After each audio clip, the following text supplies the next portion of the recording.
Mirëmëngjes Nada. Mirëmëngjes Frans. Mirëmëngjes Mikaela. Mirëmëngjes Yja. Më duket se jeni zgjuar çik më ndryshe sot, si më të qeshura, shikoj si më pozitive. Oh, pse dhe nuk ishin varë? Jo, thash do shkojnë në studio edhe nga kjo koha që vazhdon me shi e zymë, kështu tash do t'i gjej vajzat mirëmëngjes. Po jo. Po u mësuam tani. Më vjen mirë që po i shikoj kështu plot pozitiv. Jemi më mirë, po se tani e dim që moti kështu do të jetë në vazhdim deri në fund të muajit. Hajde po kemi ç'bëjmë. Po bëjmë paqe. Si thon, kërcen prifti nga Belaja është ajo po, edhe ne po kërcejmë tani. Njëri nga klerikët kërcejmë, po se kush është të se di. Ti si je Frans? Ja kështu pak me grip, siç duket nga zëri im, sa kujtimi çfarë je kështu sa si bariton. Një çik i bllokuar.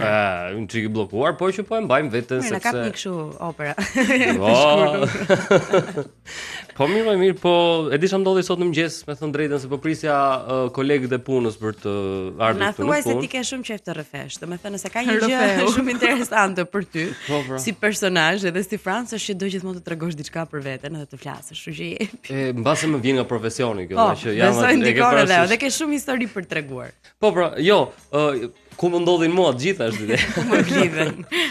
Po prisja njerëzit, tha Mikaela jemi rrugës apo po vim me furgonin e punës, edhe okay, pash një furgon të bardh atje, i hipa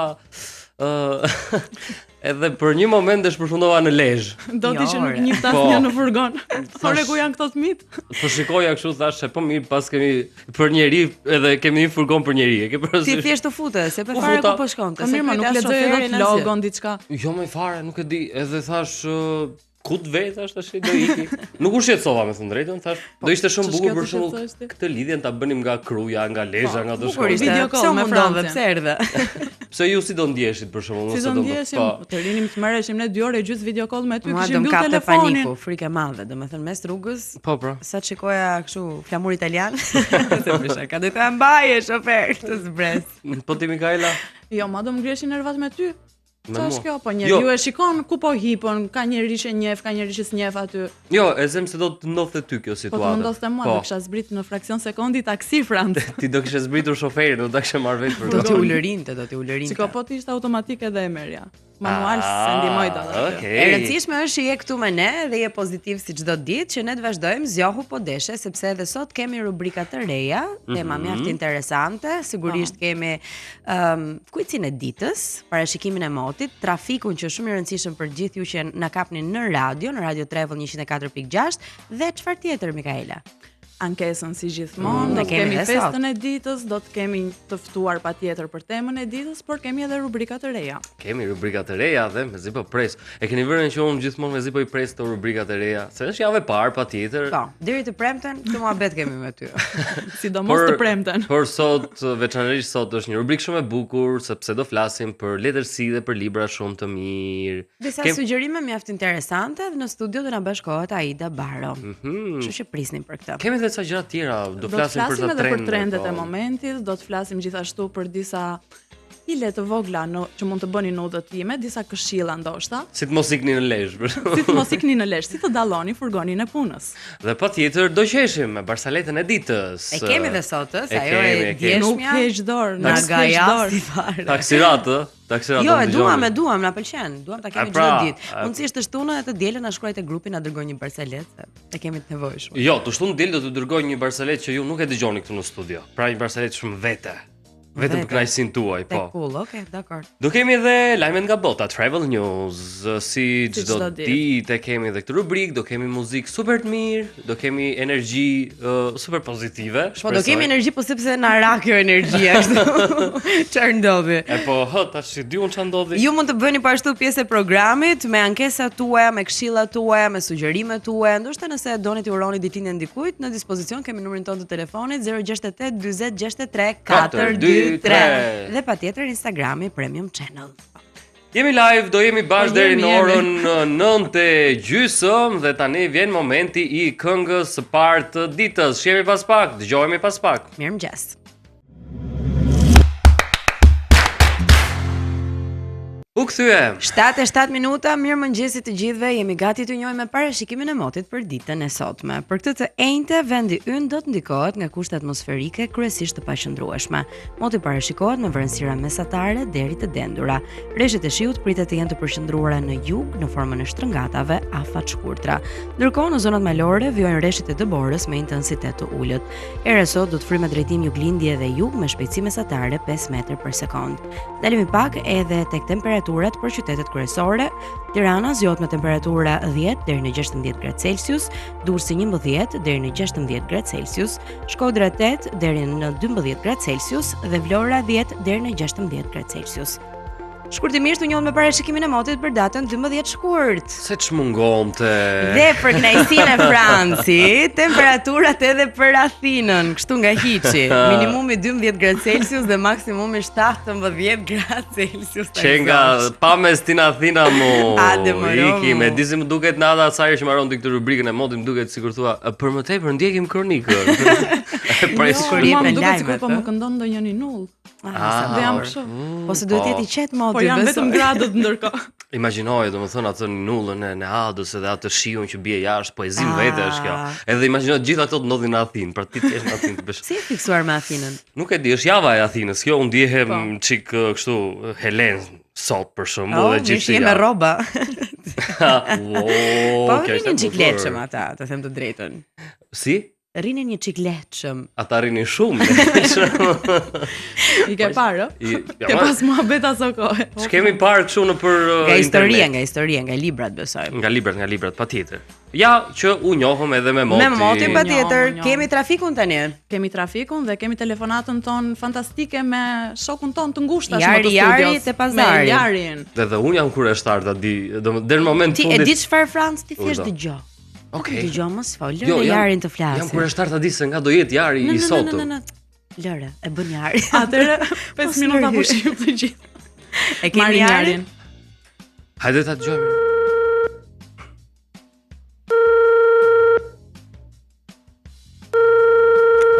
Alo.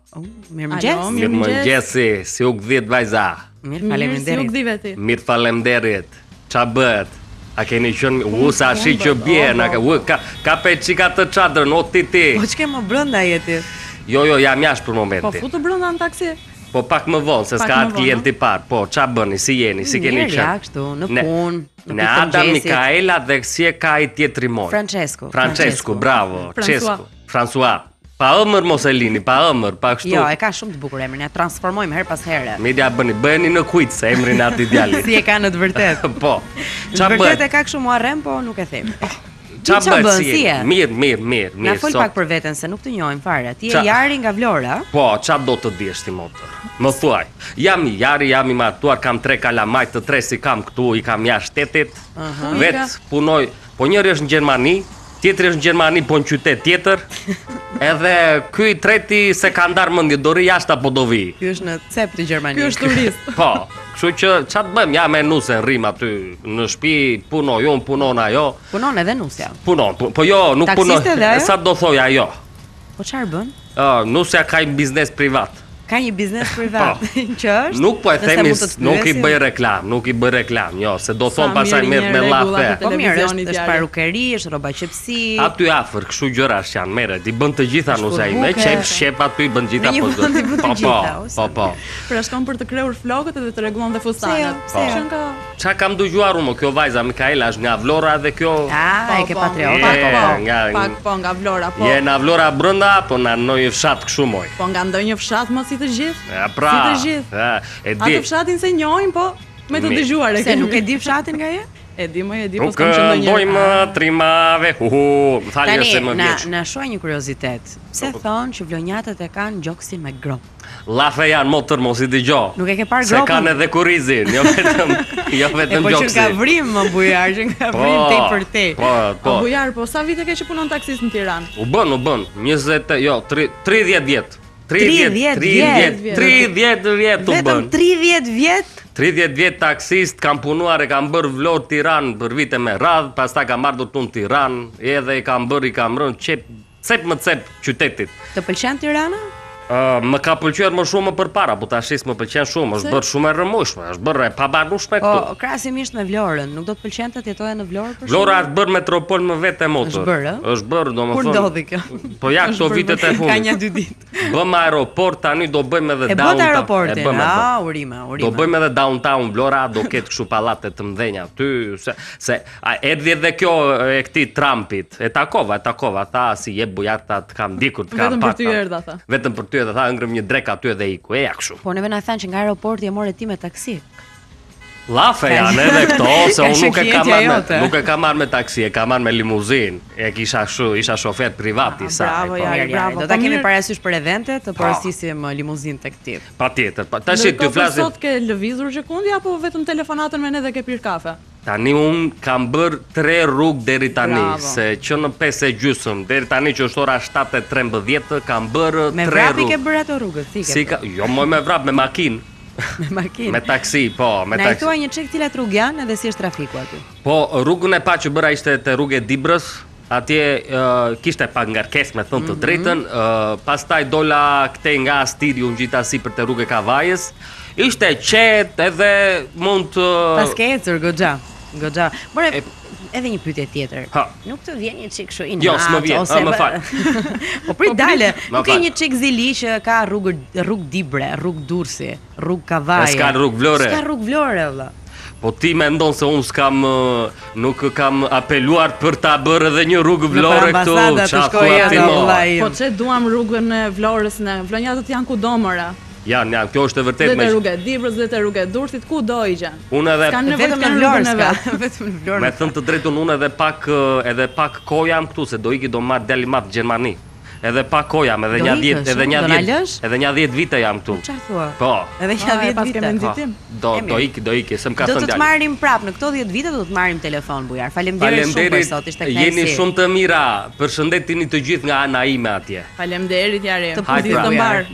Erdha, pritore. Hajde punë të mbar. Sa bërtasin këta nga Vlora, bërtasin një çik. Wow. Dhe ti shumë pasionant bujari. Jo, paska dhe më keq. Sa bërtet. O Franc, dëgjova? Përgjithsisht gjithë taksistët që kanë folur këtu jarër ata, domethënë janë pasionant, po ta keni vënë. Përveç Jarit parë që është i qetë. Ky është emri më i përhapur në Shqipëri, Bujar. Po, nuk është ajo tash, edhe për me që kemi Ai çdo të aktivizohet, hyn në personazh direkt. Normal. Tani do përmblidhemi dhe të marrim disa të dhëna reale nga Xheviti. Mezi po presim. Okej, e marrim telefon. E kemi për sot Xhevitin? E kemi apo se kemi? Do e kemi pas pak Xhevitin, nuk ka problem. Me shumë mundësi, nëse nuk e kemi ende, do të thotë që është në rrugë ose është duke ndodhur diçka. Mirë, janë gjëra që ndodhin. Bëjmë një shkëputje të vogël ne me muzikë edhe rikthehemi për pak.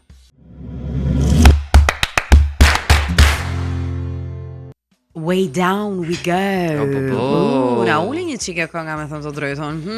Kjo kënga shkon shumë me këtë shiu.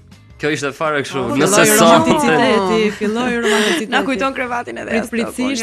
Momenti jot i shkëlqimit. Sonte ndihesh vetë. Të ke frikë të shohësh ëndra. Kjo këngë ka qenë hit dikur, ka qenë super hit. Tek Ethet e Supreme. Po dhe ti po përpiqesh fuqishëm ta rikthesh këtë hit, por nuk është momenti. Po na tregon kështu talentin e tij për të kënduar. Po unë se kam fshehur, nuk e kam fshehur ndonjëherë në ata talentin tim. Kape një kështu. Këngë, pastaj. Çfarë kënga e Endri dhe Stefit, një da, siç këndon nëpër korridore. Ku e ka? Da. Ti je me ty shi o. Se unë nga shfaqja e kam çik të njohur këtë Endrin, nga që imitoj atje bashkë me.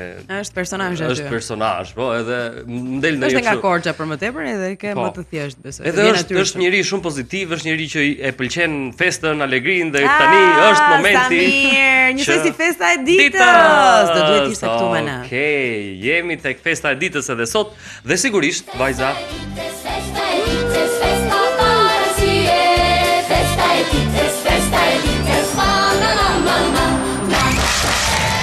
Çfarë kemi sot? Festa e parë e ditës është puding me çokoladë, festa e pudingut me çokoladë, njerëz. Direkt ushqim në ëmbëlsirë, Majeva silli ato pudingat shpejt nga një lug ose një lug për të tres, s'është problem. Në fakt kjo ëmbëlsira problem. Kjo ëmbëlsira në fakt është tipike nga ato ëmbëlsira që bëhet për Krishtlindje, kështu që kur vjen ajo periudha, mund të mos merrni panetone, por merrni puding me çokoladë dhe çojeni ku doni ju, për shembull për miq. Krishtlindje. Po pra. Nëse përdorin fare. Është tradicionale tani. Thjesht e blejmë për ditë. Ne po okay, po. Nga këto paketimet Që nga dhe fest, me sa duket diku në përballë që e festojnë veçanërisht në për mirë. Ëmbëlsira e lehtë është, nuk është se ka shumë kalori, po me sa di unë, pudingët janë konsideruar një nga ëmbëlsirat më të shtrenjta, ëmbëlsirë pasanikësh, vetëm për shkak të përbërësve, që në momentin që është krijuar si ëmbëlsirë, sheqeri kushtonte shumë dhe mori një vëmendje të veçantë për këtë arsye dhe hanin ata që kishin lek me pak fjalë, derisa u bë më popullore. Domethënë do na vi nutricionisti ynë në pluhur me kimikate dhe tani ham të gjithë. Do na vi nutricionisti ynë në studio me një bluzë mos hani puding se do ngeleni pa lek. Javën tjetër ai. Dhe sot ka një fest tjetër që quhet në fakt e shqipruar si dita e zemërgjersisë. Është dita që nderohen bamirësët, nderohen njerëzit të cilët dhurojnë për bamirësi, cilët po filantropët, po kjo është e vërtet. Dhe në këtë ditë, Franci më dëgjon ti mua? O ti kam probleme se jam edhe me pyetje sot çfarë? Përpiqet. Jam edhe me gripë dhe më ka ndikuar edhe në dëgjim. Është edhe akoma rrugës për kur të bllokohet në furgonin e parë. Veshët pa kufi. Dita e zemrës të gjithë bamirësve në botë. Po, dhe sipas statistikave sot në ditën e zemërgjersisë, në ditën e zemrës së madhe, rritet numri i njerëzve të cilët dhurojnë, japin si thua gjëra për njerëzit e tjerë. Ti do dhurosh diçka sot? Unë do dhuroj një përqafim sepse sot kemi dhe ditën e përqafimit. Jo, lutem. Edhe bamirësinë kishte kështu.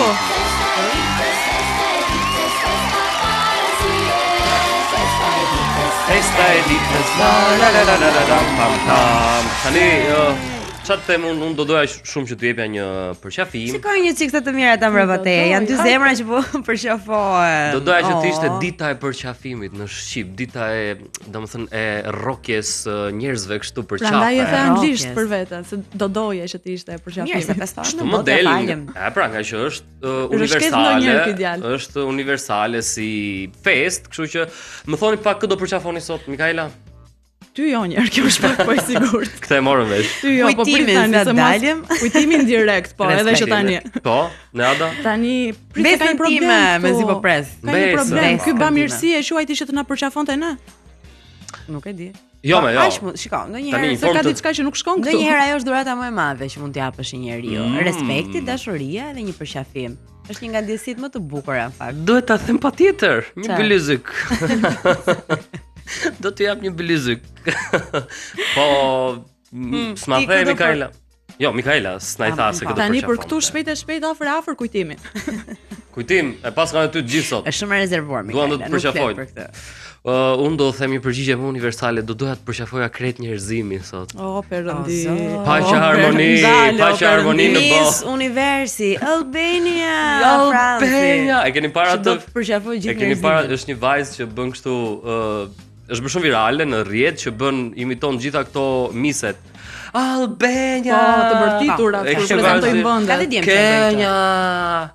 Kosovo, Morocco, Brazil, Venezuela. Ja, kaq donte. Edhe ajo e Francës bërtiste shumë. Francë. Ej, ju përqafoj nga larg. Nga larg, po. Asnjëherë s'e kam kuptuar këta njerëz, për shembull, je këtu edhe je duke u ndar. Ti do shkosh punë tënde, ai do shkojnë punën e tij dhe do të përqafoj. Po përqafon pra. Ka njerëz që kanë nevojë shumë për përqafime, se ndoshta nuk marrin mjaftueshëm, edhe nuk ndihen mirë. Po është nga gjërat më qetësuese, më relaksuese dhe më të mira që mund të bëni. Jepni dashuri për ata që kanë siklet puthjen përqafime, besa ime për shembull kur e puthën faqen, ta e faqen, e puthën pastaj e fshin.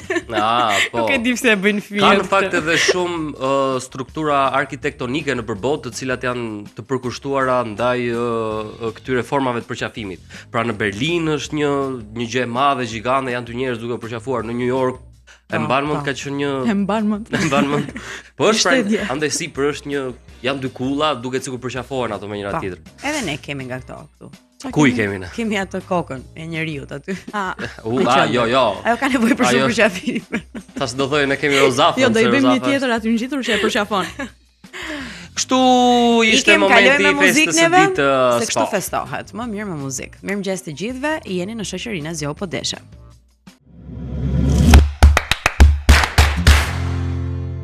Qinde 4.6 Radio Travel dhe Premium Channel. Ky është Zjo Podeshe me mua Francin Mikaelën dhe ne Adën. Mirëmëngjes. Për një moment mendova se do më harroje emrin. Atë mendova Si donë ishte, se si ishte shumë suspans. Pse më? E zgjatë shumë dhe Ne Adën. E po tash ndodhin edhe këto E po gjëra. tashi, kështu si kështu tashi.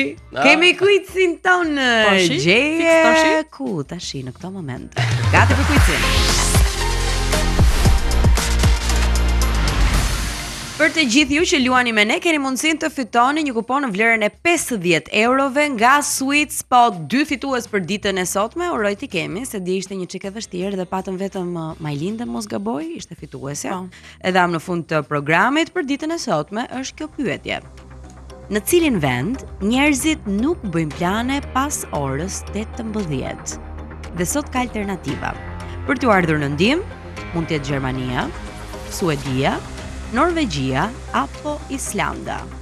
Dydym. Tani, Tani pas orës 18 pra, këto ora mbyllen në 18 shtëpi. është ora 6 pas dite. 6 pas dite, po kur themi nuk bëjmë plane, domethënë që as shkojnë diku, as dalin, as Thjesht mbyllen në shtëpi? Fare.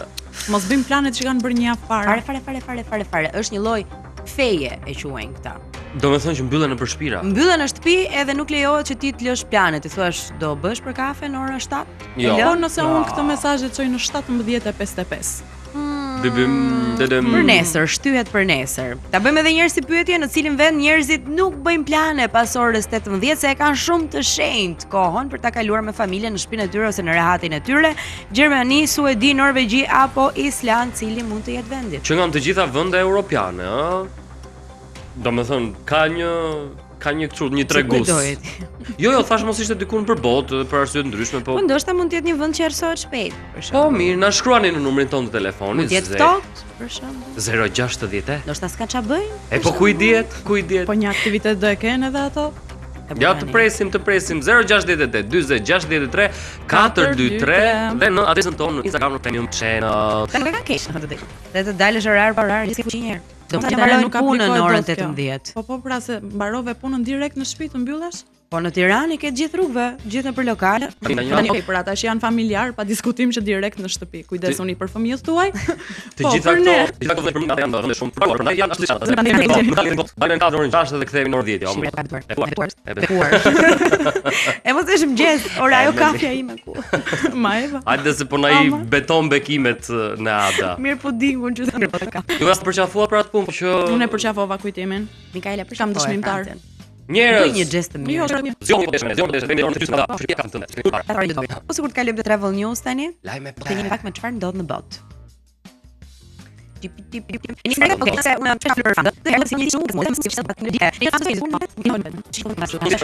Paris, Mikaela Gjen. Bravo Mikaela. Pikën e ditës tani për Travel News në Francë. Nada.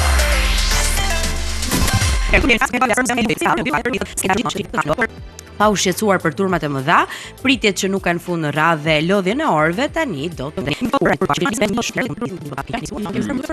Në Paris apo të presin radhë në vit. Për vetëm 9 milion vizitorë. 9 milion të paktën janë regjistruar për vitin 2025. Televisor është Mona Lisa, edhe pse në fakt është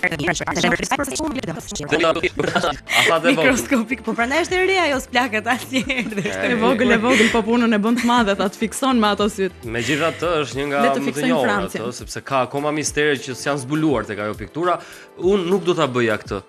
lajmi. Këtë Virtual ture? Po, turin virtual. Ti do zgjidhe të shkoje nga afër. Patjetër, gjithmonë do zgjidha që të shkoja nga Po afër. mirë, shikon, 9 milion vizitorë në vit nuk është shumë dhe besoj që ka shumë të tjerë nga gjithë globi që nuk arrin dot ta vizitojnë, nuk e kanë mundësinë të shkojnë as në Francë, as në Paris, edhe as për të vizituar muzeun e Louvrit, por kjo është risia që ju vjen në shërbim dhe në ndihmë të gjithë njerëzve.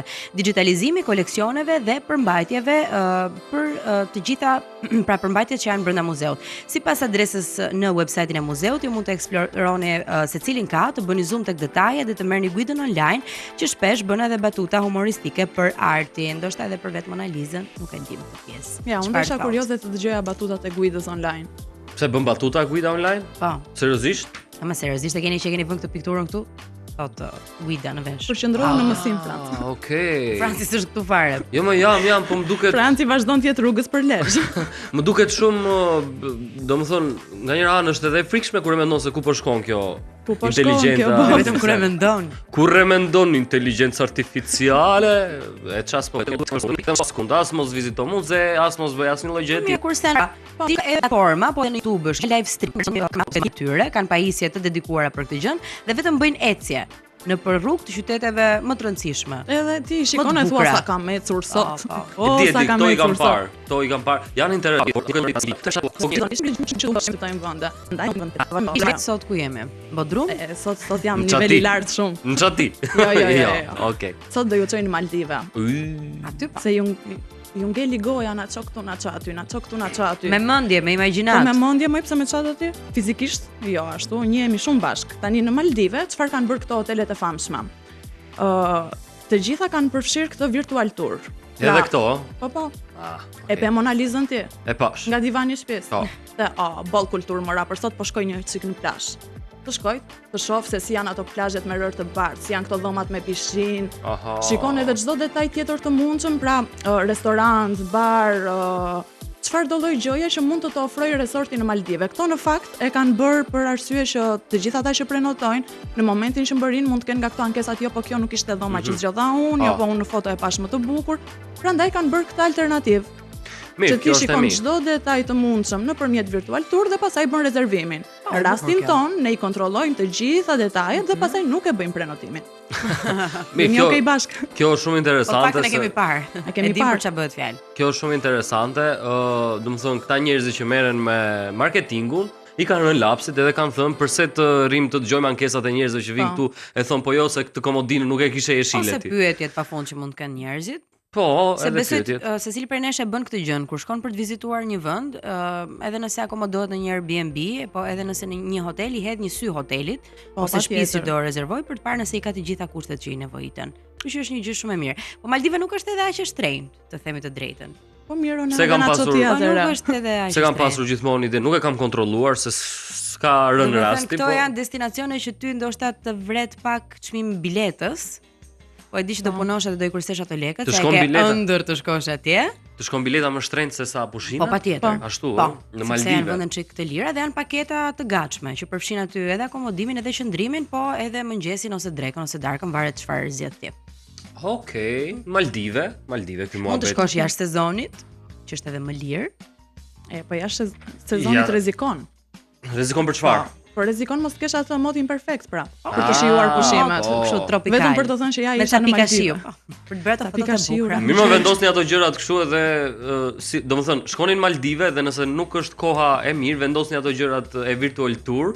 E ke parasysh edhe vendoseni diellin me atë. Ne mendoni sikur jeni në shtëpi. Po, shumë e bukur kjo, plot twist, do thoshin Nolan me shok. Mirë, ju na çuat në Maldive. Black Mirror, po. Na çuat në Maldive, na çuat në Louvre, kështu virtualisht. Kurse unë do t'ju çoj konkretisht në Dubai. Se e di çfarë kanë bërë ata njerëzit atje. Çfarë kanë bërë ata njerëzit? Në shkretë të tira, ata e kanë vendosur Wi-Fi në mes të shkretëtirës që ti mos kesh nevojë të shkosh në shtëpi për të hedhur fotot nga shkretëtira, megamile dhe kështu me radhë. E ke atje, e ke internetin atje. Mirë, është nga gjërat që vuajmë më shumë kur jemi kështu në udhëtime, në rrugë. Nuk ka për wireless falas, nëse nuk e bërë. Përshëndetje roaming. Ka një antenë deveja këtu sipër, modemi nuk e di se ku ja kam vënë. Me të drejtën. Modeli gjithmonë nga mbrapa. Jo, te gungat, po mund të jetë bukur. Bishti mendova. Opa. Dhe s'ke nevojë ti fare që duhet shkoj patjetër në hotel ose ku po rrit ti që të kemi internet sepse duhet patjetër të hedh këtë videon me shkretëtir, me gjëra. Se po e hodhe një orë më vonë bëhet qameti, ja? Pra. Si bënde veja? Nuk di gjenë në juaj, do të kontrolloj dhe do të them 068 20 63 423. Si bënde veja? Na dërgoni voice njerëz. Ju do ta bënit këtë gjën për shembull, mund të hynit live në shkretëtir? Jo, nuk e besoj. Të më thëmë të vinte ajo duna, kështu, ajo rëra, të thoshë tje, shikoni njerëz, shikoni se ku janë. Të futej në gojë. Jo, nuk e besoj. Do t'i bëja foto dhe do i publikoja më vonë. Kështu më pëlqen gjithmonë, me thënë të drejtë. Mikaela? Po, jo, jam me të njëjtin variant edhe unë. Shumë mirë. Po të rish të bësh atë gjën live nuk po e shijon praktikisht momentin. Po ja që ka njerëz që e bëjnë pra, se kuptoj pse zgjedhin që të. Ato e bëjnë për janë influencers ndoshta, janë vlogger, janë njerëz që e lidhin punën edhe jetën e tyre me këtë gjën. Dhe shkojnë qëllimisht, zbulojnë këto destinacione që të tregojnë njerëzve se sa fantastike është bota, edhe ata janë aty për ta publikuar, për ta dokumentuar. Kështu që dhe paguhen për këto gjëra. Çfarë, ata shkojnë vetëm me këtë qëllim, domethënë. Besoj që po. Ej, zot. Ne jemi më të rezervuar, pastaj ne duam ta shojmë për veten tonë se kemi punuar gjithë vitin, edhe të paktën ato momente të shkëputemi, të jemi aty me veten tonë edhe me ato devën që se dim si bën. Po mirë, meqense ke opsionin e Wi-Fi atje dhe internetin e ke të gatshëm, mund t'i dërgosh një foto mamit ose babit, për shembull, shiko, në moment, shiko se ku janë. Për këtë edhe të bën punë. Pra, se do ishte shumë e bukur, jo të kalosh me vetë. Po, kjo është e vërtet. Është gjë shumë interesante kjo, në fakt, kombinimi i teknologjisë me traditën, edhe kjo ndodh në Dubai, në mes të shkretëtirës, ti mund të hapësh edhe një film të shikosh atje. Imagjino të shikosh Dune. Hapësh filmin e të shikosh Dune. Fix. Edhe mbështet telefonin aty te gunga devec. E ke fix atë. Bravo, edhe e ndjen më shumë, të duket Hajde ku është IMAX-i përpara kësaj gjës. Zbrit sot se mbaroi ora. Jo, prit s'ka mbaruar serialin. S'ka mbaruar serialin, do ta shikoj. Kurioz jam fakt ta di, a është falas kjo gjëja apo është me lek, duhet paguash ti për këtë gjë. Gjë pa lek nuk ka sot, kështu që mendoj që duhet të ketë në një fee të vogël. Atë që më tepër në Dubai. E ke internetin e përfshirë. Ju çuam në Louvre, në Dubai dhe në Maldive. Ju zgjidhni ku të doni.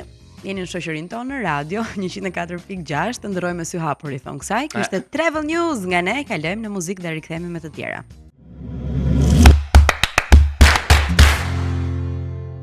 Jemi rikthyer në Zgjohu po deshe për të gjithë ju që po na dëgjoni dhe po na ndiqni nëpërmjet ekranit të Premium Channel me mua Mikaelën, Nadon dhe Francin. Mirëmëngjesi për ata që na kanë dëgjuar që në krye të herës dhe mirëmëngjes për ata që sapo hapën syt. Ka njerëz që hapin syt edhe tani. Syçkat. Mos bëj më nga këto figura Mikaela. Syçkat si ato të tuat. Përmblidhemi. Me ty jemi po të dëgjojmë. Është momenti të kalojmë tek tema jonë e ditës dhe pjesën e parë ne do të ndajmë disa eksperiencat tona përveç mendimeve dhe këshillave ndoshta që do i jepnim njerëzve sigurisht. E kemi të lidhur paksa dhe me udhëtimin, por jo vetëm. Ideja është, a jemi ne pak më të lirshëm dhe shprehemi më kollaj me të panjohurit që kjo gjë mund të ndodhë kryesisht nëse udhëtojmë në vende të huaja? Ju ka ndodhur ndonjëherë? Në autobus, në avion, në tren, në taksi. Në taksin s'para e ndan me të panjohurit. Po sepse thotë ose dhe rrugës po. Ka rëndësi ku je dhe çfarë po bën. Domethënë, a jemi më të hapur dhe më të vërtetë me këta të panjohur? Më vulnerabël. Po, kjo shpreha, kjo fjalë. Më i lirshëm, si e do ti?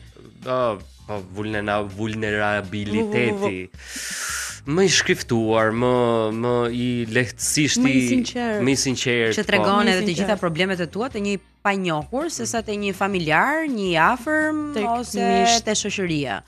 E di çfarë më kujtua tani, në fakt e kam ripar para disa ditësh, nuk e di a e keni parë të famshmin film Lost in Translation. Sofia Coppola me Scarlettin edhe me Billin. Bill Murray, po, me këta shokët ta. Praktikisht ai është epitoma e kësaj temës që ne po flasim sot, sepse janë dy të panjohur që gjenden rastësisht në një vend shumë të madh si Japonia, secili për punën e vet.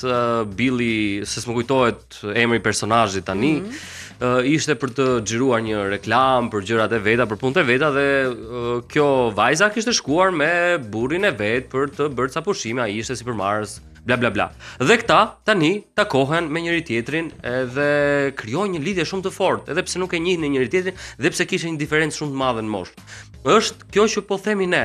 ju hapën njëri tjetrit në mënyrë si thua me një hershme, i treguar njëri tjetrit jetët e tyre. Kështu që se patën të vështirë pra të tregoheshin të vërtet me këtë të panjohurin përkatës. Po mendoj që gjatë rrugës sonë dhe gjatë jetës tonë do ketë shumë kalimtar edhe shumë njerëz që do ndeshemi edhe ndoshta do rrëfehemi që na shërbejnë si pasqyra për të parë veten tonë edhe për të reflektuar për momente që i mbajmë brenda vetes edhe i mbrojmë çuditërisht pas një arsye të madhe vetëm për faktin që ndoshta mund të gjykohemi nga ata që na njohin. Sepse ndodh kjo gjëja që çdo njeri që ti ke në rrethin tënd, çdo njeri ka rrethin e tij. Pra që mund të jenë familjarët, shoqëria që ti i ke përzgjedhur në këtë rast. Dhe ata marrin një rol dhe e mbrojnë aq fort atë rolin saqë nuk të lën ty hapësirën që ti të shprehesh. Pra, un jam nëna jote, un jam baba jote, jam vlla jot, po janë disa biseda që me mua nuk i bën dot. Edhe mendoj që në përgjithësi edhe në kulturën tonë, po edhe si shoqëri, e kemi këtë mentalitetin që të hidhemi në gjykim para se të kuptojmë dhe të afrojmë dikë për t'u hapur për botën e tij të brendshme. Pastaj rasti i filmit është edhe më e thellë se ka të bëjë edhe çik me universin. Pra disa gjëra ndodhin për një arsye. Mua më ka ndodhur personalisht në një nga udhëtimet e mia, verën e kaluar, kam qenë në Zvicër duke udhëtuar me tren dhe ishte shumë interesante. Mua më pëlqen t'u flas njerëzve, edhe ti njoh. Dhe jashtë bëhet edhe më e bukur sepse duket sikur zhvishesh nga të gjitha komplekset, se di që ata njerëzit nuk të njohin dhe ti nuk shkon me asnjë lloj tendence. Do vetëm të argëtohesh për ato minuta dhe për aq sa zgjati ai udhtim, përballë meje ishte një kinez, një djalë i ri nga Kina që vinte për të bërë pushimet e tij në Zvicër. Ishte vetëm, nuk e shoqëronte askush, ishte inxhinier në profesion, bënte një punë shumë të mirë andej, por ai nuk ishte i lumtur. Pse? Kishte vetëm 5 ditë leje në vit dhe kjo ishte mundësia e tij për t'u arratisur nga Kina, një vend që nuk e kuptonte. Ai ishte homoseksual. Dhe sapo ishte ndar nga i dashuri i tij dhe ishte gjë që vuante më shumë sepse familja nuk e kuptonte. Ai ende nuk e kishte thënë atyre, nuk e kishte shprehur këtë pjesë. Pushimet i bënte në Europë, ishte i dashuruar me Europën, sidomos me Parisin, me Francën. Sa herë kishte mundësi të udhtonte shkonte atje, edhe vetëm një ngacmim nga ana ime. Kur them ngacmim një çkemi, si je dhe si po kalon. Mezi po priste. Dhe ai u shkri dhe le të them u derdhi gjithi në gjithë gjërat që mbante në kokë. Pra kishte një lloj frustrimi, një lloj mërzitje, një lloj trishtimi, një lloj melankolie që pavarësisht se ishte me pushime, kishte një gjë shumë të rëndësishme që donte ta ndante. Dhe fundja kush isha unë për të, thjesht një kalimtare. Po unë po argëtohesha me këtë gjë, se në jetën time po silla një njerëz të ri dhe një eksperiencë të re për të parë që bota është shumë e madhe se sa ne. Edhe rrëfimi i tij ishte diçka që ai nuk e bënte dot me familjarët, as me shok. Kështu që mendoj që në këtë rast i rri shumë mirë edhe temës, ai zgjodhi të ishte i vërtet me një të panjohur. Po kam një pyetje në Ada, më fal Mikaela, thjesht sepse më ngacmoj me këtë historinë. Nëse ky djalë kinez do ta kishte hasur një bashkëkombëse të vetën në Zvicër ose kudo. Një kineze tjetër. Një kineze tjetër, a do t'ja kishte thënë? A do t'ja kishte thënë të gjitha këto gjëra që xhmban barku i nxjerr bardhaku si është ajo, nuk e di. Sa shpreh bukur a kemi në shqiptar. Po shumë e bukur është. Para një herë nuk e di nëse do i fliste dhe do përshëndeteshin. Ndryshe nga ne shqiptarët që e dallojmë njëri tjetrin kështu me shikim. Shqiptar. Më ndodh edhe në tren kjo me shqiptar. Po, nuk e di, mendoj që do ndjej shumë i paragjykuar për ta bërë këtë gjë. Sepse ti the ata kinezët nuk e kuptonin, tani ata janë edhe shumë, pak ta kuptonin. Imagjino as tek lagja e tij se ai jetonte në një qytet të vogël, nuk e mbaj mend emrin, po thoshte që aty ku jam rritur unë dhe ku rri unë, njerëzit kanë shumë mentalitet. They don't get me, they don't understand me. Nuk më kuptojnë, ai donte të ishte i lirë. Po nuk është se doja jepte në Ada lirim, po gjithsesi. Jo, thjesht donte të shprehej, të ishte atë bën nga vetja dhe ta ndante me dikë. Kam përshtypjen me një bashkëkombëse në vet, ai patjetër mund të shkëmbente një bisedë për të kaluar ato orë udhëtimi, por jo në detaje kaq intime.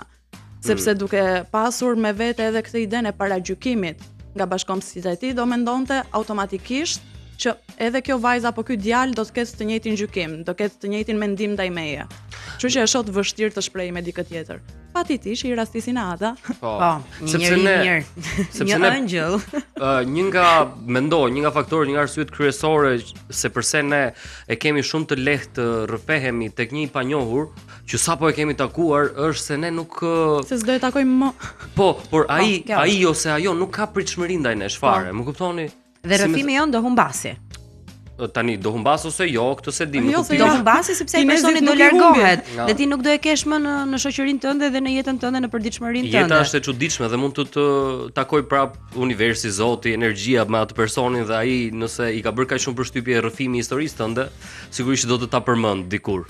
Ndoshta do të pyesi sepse kanë kaluar shumë vite, po nuk do të ta përdori. Edhe ndoshta ky është kompleksi më i madh që ne kemi dhe frika më e madhe. Dhe gjithmonë të njerëzit paraqitemi me filtra.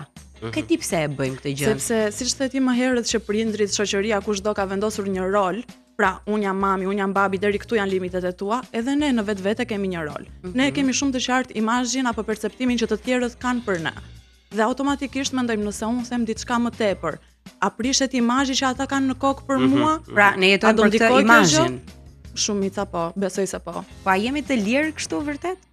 A e njohim veten tonë, a mund ta duam veten tonë dhe të bëjmë zgjedhje sipas dëshirës tonë? Kam përshtypjen që ne e njohim dhe e duam, por nuk e lëm të lirë për t'i dhënë mundësinë të tjerëve të na pranojnë. Sepse unë mund të ndaj diçka me ty, mund të rrëfej një histori time, pa marr parasysh frikën, a do më gjykosh, a do kesh një mendim negativ për mua. Në këtë mënyrë unë jo vetëm që po heq nga vetja atë siklet, po t'jap edhe ty një mundësi për të parë një anë tjetër timen. Pra, the benefit of the doubt. Është shumë e vërtet, po Tirana është shumë e vogël edhe ndoshta unë mendoj që edhe këtu edhe dalin llafet.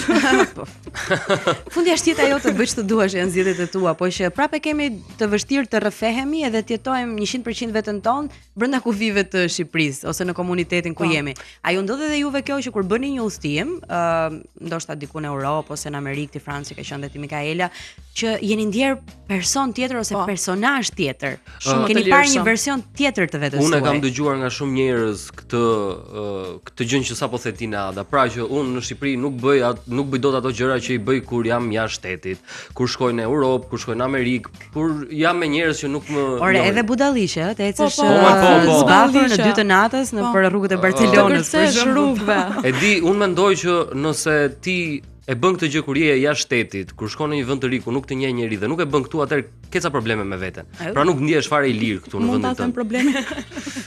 Sepse nëse bëj këtu atë gjë, nuk po flas për ndonjë gjë ekstreme, po unë për shembull kam shumë video dhe në fakt nuk e kam aq problem se dhe i kam publikuar që në udhëtimet e mia ndjek gjithmonë këto artistët që performojnë në rrugë, muzikantët. I kam super fiksim dhe në momentin që ka një muzikë që mua më pëlqen, ti kërcen aty. Unë kërcej në mes të rrugës dhe nuk më bëhet vonë fare. Ndërsa unë kam kënduar. Zakonisht marr me dhunë ndonjë shoqe, por ka rastisur të kërcej dhe me të panjohur. Që kanë qenë do ta bëjë te pedonalja këtë? Tani nëse e bëj këtu, del përshëndetje.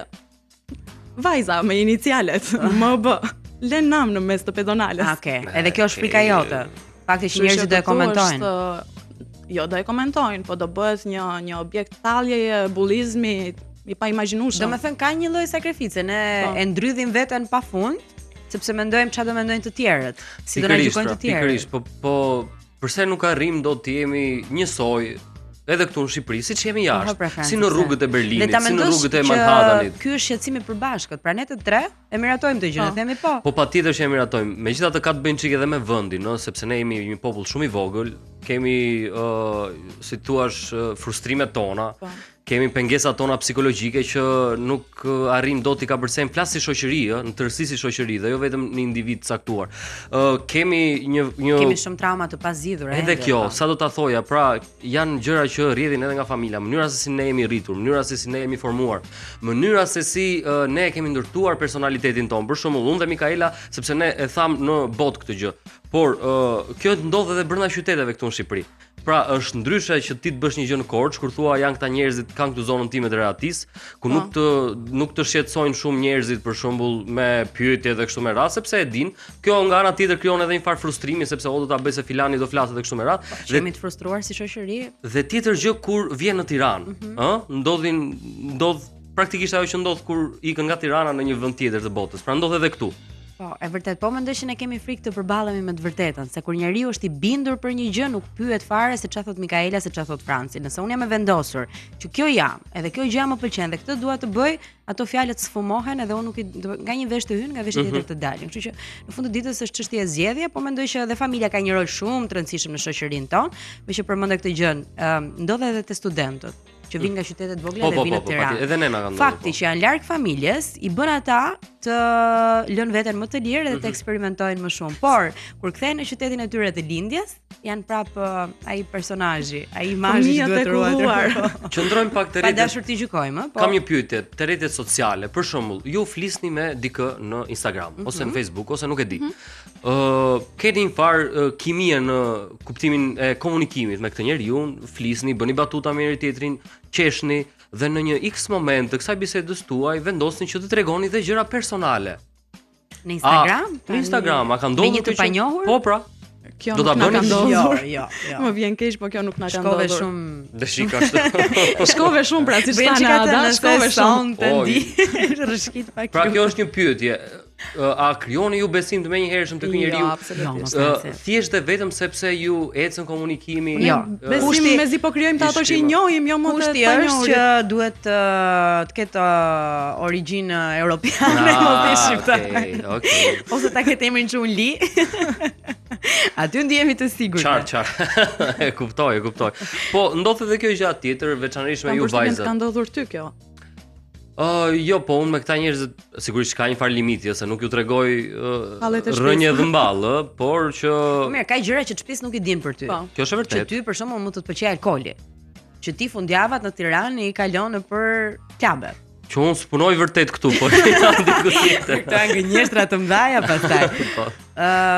Po, domethënë pse mungon ky rrëfimi, pse nuk ja themi dot njerëzve Mamit, tan babit. afër të gjën, po, ose në shoqëri, çka ka një gjë që ti çunave, siç e keni ju me njëri tjetrin, nuk ja thua dot, dhe kur lidhesh me një vajzë ose kur të pëlqen një Këtë do vajzë. thoja që ju vajzat e keni shumë më të lehtë, sa po ndodh diçka me partnerin ose sa keni një njohje të re, direkt do shkosh dhe do t'ju hapesh vajzave, shkos ndodhi kjo. Me ne çunat nuk ndodh kjo përgjithsisht, sepse kemi një farë vet kontrolli edhe në mënyrë të pavetdijshme. Mendoni ju që e keni. Po këtë Mendoni vetë kontroll ju që tregoni e me keni. të dashur, jo me Ju njëri nuk tjetrin. doni të dukeni atë që përmenda unë në fillim vulnerable. Ore, tash tek e dini ju apo e dim ne? Më vjen keq.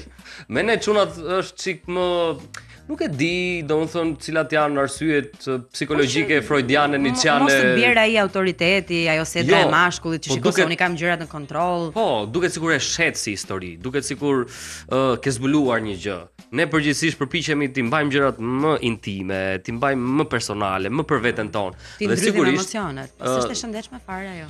Apo është edhe Si kjo duket gjë kanë edhe tjetër. këtë merakun që po i than problemet dhe pastaj të nesër me një shef përdoret lumtur, do i gjykojnë shokët e vet, do thonë po ky. Është edhe kjo gjë tjetër. Me ne, un kam shumë shoqe që me të cilat rrëfehem shumë hapur se sa ç'mund të zgjidhja një shokun tim shumë të ngushtë për ta bërë. E kuptoj. Unë mendoj që vuajtja më e madhe e njeriu është të jetojë brenda kokës së tij edhe të jetojë për mendimin e të tjerëve, për gjykimin e të tjerëve. Po. Kështu që Është burg i madh ky, është burg shumë i kjo madh. është një temë që ne nuk i japim dot zgjidhje, po të Absolutisht. paktën kuptojmë një çik Por më mund shumë duke t'japim folur disa me mendime. me njëri Po. tjetrin, po japim mendime dhe mendime më saktë do japi pastaj psikologe, që është e ftuar ajo për ditën e sotme, vetëm pas pak për temën. Dëgjojmë një këngë edhe rikthehemi në Zgjohu po deshe. U kthyem, jemi sërish bashkë në Zgjohu po deshe 104.6 Radio Travel dhe Premium Channel. Mirëmëngjes. Dhe po diskutojmë ende. Për temën tonë të ditës, sa Po. jemi më të vërtet me të panjohurit. Le ta pranojmë që jetojmë në një botë ku njerëzit vendosin filtra, edhe pse mund të kemi partner, miq, koleg apo familjar, nuk zgjedhim që të tregojmë anën tonë të vërtet, kemi shumë për të fshehur dhe jetojmë në një botë që sa më shumë njerëz ka, aq më të vetmuar ndihemi. Janë disa pyetje që ne vet nuk i japim dot përgjigje, pavarësisht përvojave që mund të kemi, edhe vet ne fshehim shumë gjëra se mendojmë që ndoshta nuk do na kuptojnë. Kështu që pikërisht për këto pyetje e pyetjet e tjera kemi të ftuar në një lidhje direkte Lorela Garulin, e cila është psikologe. Mirëmëngjes. Mirëmëngjes. Mirëmëngjes, mirë se u gjej. Kënaqësi që të kemi. Lorela, pse shpesh kemi Është edhe më për ne. shumë frikë nga të panjohurit? Pra, nuk kemi frikë nga të panjohurit për t'u treguar gjëra që nga të afërmit tan do kishim frikë tu flisnim edhe të shpreheshim. E vërtet, ka disa faktor psikologjik këtu, cilëve do përpiqemi t'i japim përgjigje.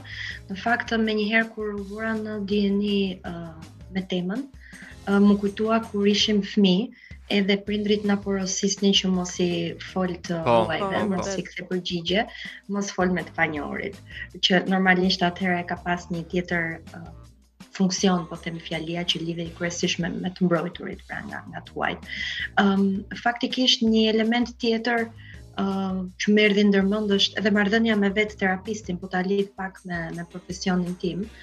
Teorikisht ne psikologët klinicistët jemi të panjohur fillimisht për individët të cilët kërkojnë ndihmën tonë. Ka disa studime apo ka disa faktorë, siç e thash më herët, fillimisht lidhet me faktin që duke mos të njohur tjetri, të gjykon më pak ose edhe nëse të gjykon, ty mbase nuk të vjen keq nga ky gjykim. Ndryshe nga një partner, familjar, i afërm tjetër, shok, shoqe, që ne mund të kemi nevojë për të pasur një imazh pozitiv apo për të ruajtur një, po themi, standard të caktuar social, por vjen puna tek të panjohurit duke mos pasur edhe këtë merakun pra për të bërë një figurë të mirë, pretendohet që është pak më e thjeshtë për të ndarë apo për të treguar një element nga vetja. Si lind kjo ndjesia, emocioni, empatisë me një të panjohur? Është një gjë që lind aty në mënyrë të menjëhershme dhe të gjitha këto strukturat dhe mekanizmat psikologjik të njeriut shpërbëhen edhe ti hapesh këtij individi që sapo e ke takuar, apo është një gjë që është e mësuar më përpara? Pra është instikti po thua? Po. Nuk mendoj se është instinkt, tani për të përgjigjur tamam kësaj pyetje, besoj se do duhet pak më shumë kontekst. Domethënë çfarë do të thotë edhe ku e kemi fjalën të flasësh me një të panjohur, sepse nuk është që është aq e shpesh, domethënë kot, njerëzit janë urban, janë autobuse dhe jo detyrimisht i flasin cilit do të panjohur që kanë aty afër. E drejt, marrim një rast për shembull si ai që ne po diskutonin pak më përpara në studio, kur ti shkon jashtë shtetit dhe takon një njeri me të cilin ke një farë afrie dhe fillon dhe i tregon gjëra nga jeta jote. Pra je larg Shqipërisë, larg rrethit tënd shoqëror dhe kështu me radhë, është totalisht i panjohur për ty dhe menjëherë ti zgjidh që ta bësh pjesë të rrëfimit tënd. Okej, në një rast tillë mund të jetë, do thoja unë, edhe nevoja për të nevoja sociale, pra fakti që ke një nevojë për të pasur të bësh me një njerëz dhe të ndash diçka nga vetja.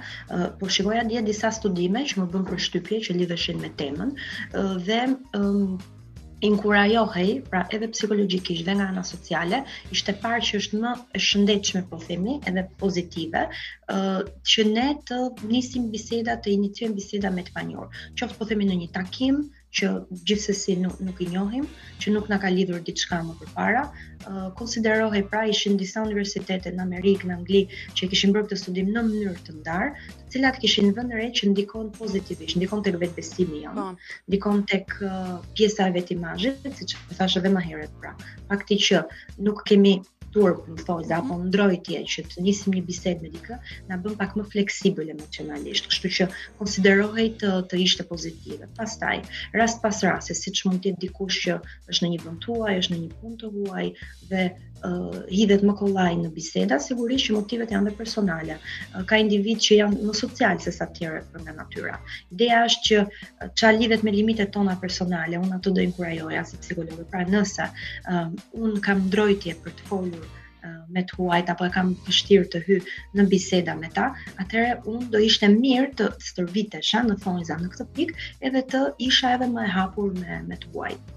Pra duke e lidhur pak edhe me studimet që ju përmendët, por edhe me faktin që na kanë ushqyer në vegjëli me këtë frikën e të folurit me të panjohur, duket sikur tashmë nuk e shohim më si rrezik, por më tepër si një mundësi për të shprehur. Në gjykimin tim po. Do ishte fiks kështu, domethënë do ishte një mundësi shumë e mirë e para për të qenë fleksibël, e dyta për të hequr ca frikra, siç është si do më gjykoj, si do them, çfarë performance do kem, frikra që lidhen me imazhin social, në momentin që ne jemi më të hapur, më po themi mos kokçarës, më elastik emocionalisht, sigurisht që kjo na ndikon pastaj edhe në vetbesim, por nuk është çudi dhe që të njohim njerëz apo të surprizohemi për mirë. Domethënë frika nga të panjohurit, thash, është një element që ka qenë mbase në fëmijërinë e hershme, më shumë edhe nga frika e prindërve. Deri diku patjetër me të drejtë, ndërsa në moshën e rritur unë e konsideroj pozitive. Domethënë do t'i inkurajoja në përgjithësi dhe njerëzit dhe të rinj që në rrethana që kanë të bëjnë me të panjohur, nëse e shohin të arsyeshme apo kanë dëshirë që të hyjnë në një komunikim spontan, le ta bëjnë atë. Ktu nuk e kam fjalën për të ndarë sekrete, për shembull, të tipit që një të panjohurit të flasësh direkt për një dhimbje tënden, për një ngjarje shumë personale, për diçka që e konsideron sekret, nuk flas për këtë, por flas për të qenë pak më të hapur. Dhe kjo më duket shumë okay. Po ndërkohë për një problematikë të përditshme, për shembull, ndoshta është pak më kollaj të flasim me të panjohurit sepse e dim që edhe gjykimi i tyre apo mendimi, këshilla që do na japin do jetë më objektive, sepse po ta ndajmë atë problematikë me kolegët, me miqt, me familjen, ata gjithmonë do anojnë pak nga ana jon. Do jenë pak më subjektiv.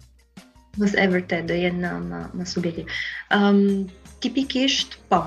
Tipikisht, pra kjo që thoni ju është fikse, ajo që shndron vetëm në thelb në një nga themelet e marrëdhënies edhe me terapistin, jo më kotet se ka më herët.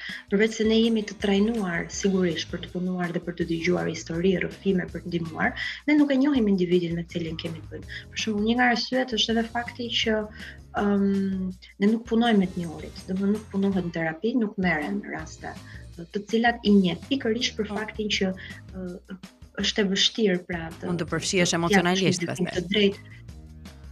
Patjetër, je i përfshirë emocionalisht, domethënë nuk je dot më profesionist gjatë ftohtë. Kështu që sigurisht që mundet që probabiliteti të jetë më i lartë në rast se kemi të bëjmë me tuaj, sepse i bie që po e dëgjon historinë edhe është pak më i pa-anshëm se sa dikush që na njeh, do të mbaj anën tonë, siç e tha kolegja, dhe kjo patjetër e bën më pak reale. Lorela, e par edhe në një këndvështrim tjetër, si shoqëri, pse kemi kaq shumë komplekse? Pse kemi të vështirë të jemi vulnerabël tek njëri tjetri edhe të kemi besim tek njëri tjetri?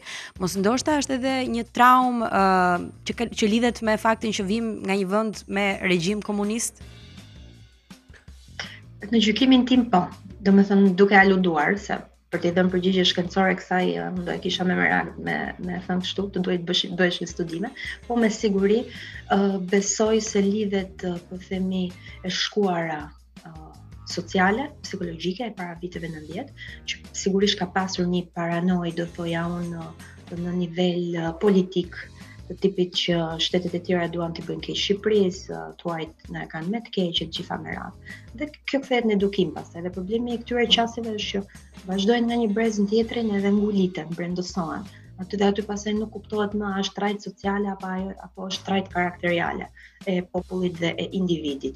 Sigurisht ka dhe një element tjetër në gjykimin tim që e bën një shoqëri një kulturë më të hapur se sa tjetrën. Është edhe pjesa e sa globale është. Domethënë ne nuk është që jemi një shoqëri e cila ka pasur emigrant, domethënë të ardhur në Shqipëri, ne më shumë jemi emigrant jashtë. Sigurisht secili nga ne që ka qenë perëndim jo më larg se dhe vendet që kemi afër, tipi Itali, Francë, Spanjë me radhë, ka mundësinë të shikoj se sa multietnike është kultura atje dhe këtu do, pra edhe nëse ti vetë personalisht nuk ekspozohesh, po themi, në të përditshmën tënde me tuaj apo me njerëz që janë më të panjohur, i ke pjesë të shoqërisë. Dhe kjo automatikisht të bën më fleksibël dhe e bën pak më të lehtë. Në një farë mënyrë do thënë e zgjeron një çik rrethin edhe të njohjeve sociale. Kështu që unë besoj po, Nada, besoj që ka të bëjë shumë komponenti social, sfondi politik, historik e shkuara e Shqipërisë, por shpresojmë që hap pas hapi brezat e rinj duke edhe studiuar, edhe lëvizur, edhe pasur shkëmbime, po themi kulturore edhe me jashtë, ta ndryshojnë këtë gjë. Të paktën te brezi i ri do ishte shumë e nevojshme, po çfarë mund të bëjmë ne vetë për ta ndryshuar këtë, se edhe me ardhjen e rrjeteve sociale duke sigur kemi dalë zbuluar. Domethënë ne pretendojmë që e njohim njëri tjetrin, flasim këtu edhe për familjet dhe ndodh që në rrjetet sociale ti mëson edhe për skandalet vogla që mund të kenë të bëjnë me të afërmit e tu, me shoqërinë tënde dhe thua jo, po personi nuk është kështu, ne njoh shumë mirë, mund të marrësh vesh diçka për babain tënd, për nënën tënde. Pra ne nuk kemi të vërtetë me njëri tjetrin dhe aty dalim zbuluar. Tani na ndihmojnë apo na kanë dëmtuar edhe më shumë në këtë aspekt? Çështja është se si i përdorim gjithmonë, se si i përdor gjithsecili, cili është qëllimi. Tani ka dhe dezinformim, do thoja. Domethënë shumë herë ka edhe element që janë të pavërtetë që lidhen në mënyrën dhe se si ekspozohemi. Tani ka diçka sa i takon rrjeteve sociale në gjykimin tim, jo detyrimisht na zbulojnë, por mund të zbulojnë një aspekt të caktuar, sepse ideja është këtu, ne postojmë, ne zgjedhim të postojmë, pra jemi shumë të vetëdijshëm. Nuk është që postojmë apo themi një gjë pa dashje. Krijojmë një imazh. Por është e vërtet që ne, duke qenë që zgjedhim, pra ka një lloj kontrolli, dua të them, ka një sens kontrolli nga ana jon. Edhe nuk besoj se na nxjerr zbuluar, sesa mendoj që është, pra, tregohet një element i karakterit të individit që gjithsesi do dilte në në një situatë tjetër, thjesht mbas rrjetet sociale, duke qenë që janë çik si pa frere dhe pa kufi, e të bëjnë ti zbulosh pak më herët. Nuk në shikoj më shumë si çështje kohe, sesa si çështje vërtetësie. Pra, një trajt karakteriale të dikujt, unë mendoj që gjithsesi ne do ta zbulonim në një situatë caktuar, thjesht e zbuluam më herët sepse mënyra e postuarit apo fakti që bën oversharing, pra që bën share shumë gjëra, është e tillë që na e bën ta kuptojmë një çik më shpejt. Në kulturën europiane, por dhe në atë amerikane, funksionon shumë ajo që njihet si kultura e barit, pra që ti shkon në një lokal edhe atje takon një njeri krejt rastësishëm i cili është ulur ngjitur me ty. Zakonisht në banak. Po, në banak, por kultura e banakut, ajo që rri atje dhe flet me të. Ne nuk e praktikojmë shumë këtu. Po, këtë do thoja në fakt, a ka humbur apo e kemi pasur ndonjëherë edhe tani na ka humbur ky arti i komunikimit spontan me njerëzit e rastësishëm, që në fakt janë të panjohur dhe me të cilët mund të shkëmbesh një bisedë fare të thjeshtë dhe mund të ndjehesh shumë më mirë pasi ngrihesh dhe ke pirë atë gotën tënde atje. E kuptoj, nuk e di sa i takon bareve, nuk e di si ka qenë para shumë vitesh. Nuk kam aq mosh sa të bëj krahasimin, po kam vënë re. Me të dëgjuar e kemi Lorel. Po, me të dëgjuar dhe me të lexuar. Ja, të thaj. Po, okay, mirë. Jo, se një moment më duk sikur më pyete sikur unë e dija edhe. Jo. Sa vjeç ju duka. Shiko, kam vënë re në fakt dhe po e mendoja ndërkohë që ju po më bëni pyetjen, që brezi më lart nesh, si më thonë prindërve tan para shumë.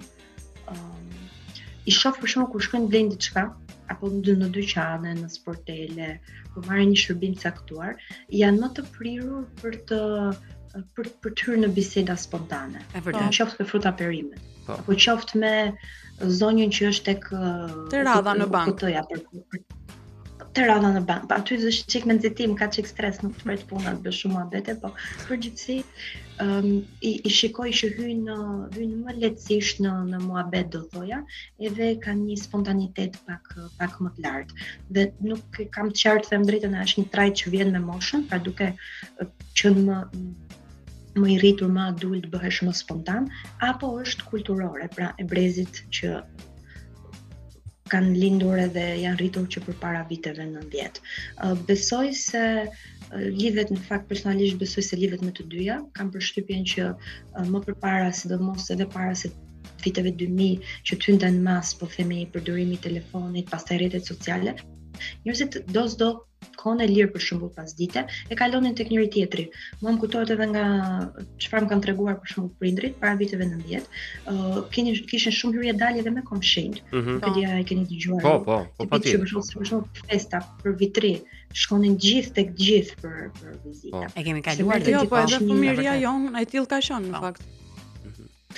Ne i themi mblidheshim. Ka zbeur një çik edhe ka lëvizjet nga qytetet origjine me radhë, kështu që fakti që kanë qenë çik më të hapur, mendoj që kanë pasur dhe më shumë kohë lirë. Tani në një ritëm çik më nxituar, më frenetik, nuk është që ke shumë kohë të shkosh ditë për ditë apo 2 herë në javë ke komshiu për kafe. Ndodh që edhe nuk e njeh fare komshiun për vite të tëra, e ke atje përballë te dera, kështu që kjo shoqëria moderne sot pastaj. Kjo është një formë supozohet për të mbrojtur. Ndërkohë, kur bëhet kjo hapja me të panjohurit, qoftë në rrjete sociale apo në këtë radhë në supermarket, kudo qoftë që bëhet kjo bisedë me një të panjohur, të kthehet nga diçka e shëndetshme, pra nga spontanitet, në shmangje për marrëdhëniet reale që ti ke në përditshmëri. Kthehet në shmangje kur individi për shembull e ka shumë bezditë të ketë të bëj. Domethënë i shkakton një lloj diskomforti, i shkakton një lloj parehatie. Do të shmangi vendet me shumë njerëz, mund të ketë ndonjë element të lehtë ankthi social. Zgjedh për shembull të bëj blerjet online, zgjedh pra të ketë sa më pak të bëj me individin. Dhe kjo sigurisht ka impaktin e vet, ka efektin e vet, nuk është e natyrshme. Individi në thelb është qenie sociale, ka nevojë. Fëmia që kur lind ka nevojë të zhvillohet nëpërmjet marrëdhënies me tjetrin, nëpërmjet dinamikave aty. Kështu që unë besoj që sekreti është gjithmonë tek ekuilibri. Pra, as të jemi të izoluar dhe as të jemi shumë rigjid, shumë strikt me dikë, që edhe nëse na flet është okay ti përgjigjemi, të jemi të sjellshëm aq sa na vjen spontane, por nga ana tjetër dhe të mos bëjmë oversharing, pra që të mos jemi të hapur deri në atë pikë sa të mos ta kuptojmë apo të mos kemi limite dhe kufi. Domethënë një vije mesme mes këtyre të dyjave është okay, si me të panjohurit në rrugë, si me të huajt, si në situata që janë më spontane. Lorela, po pse e kemi kaq të rëndësishme që të dukemi sa më mirë tek të tjerët? Duket sikur ka një maskë dhe ka një lloj fasade që jeta jote është perfekte, ti nuk ndan asnjëherë detaje, vetëm kur ndodh një krizë e madhe, atëherë po detyrohesh të hapesh edhe me familjarët ose me shoqërinë tënde apo e vërtet Mikaela, po e ndrydhim shumë më shumë veten tonë dhe po i bëjmë një dëm psikologjik që ndoshta nesër do t'japi pasojat e vërteta?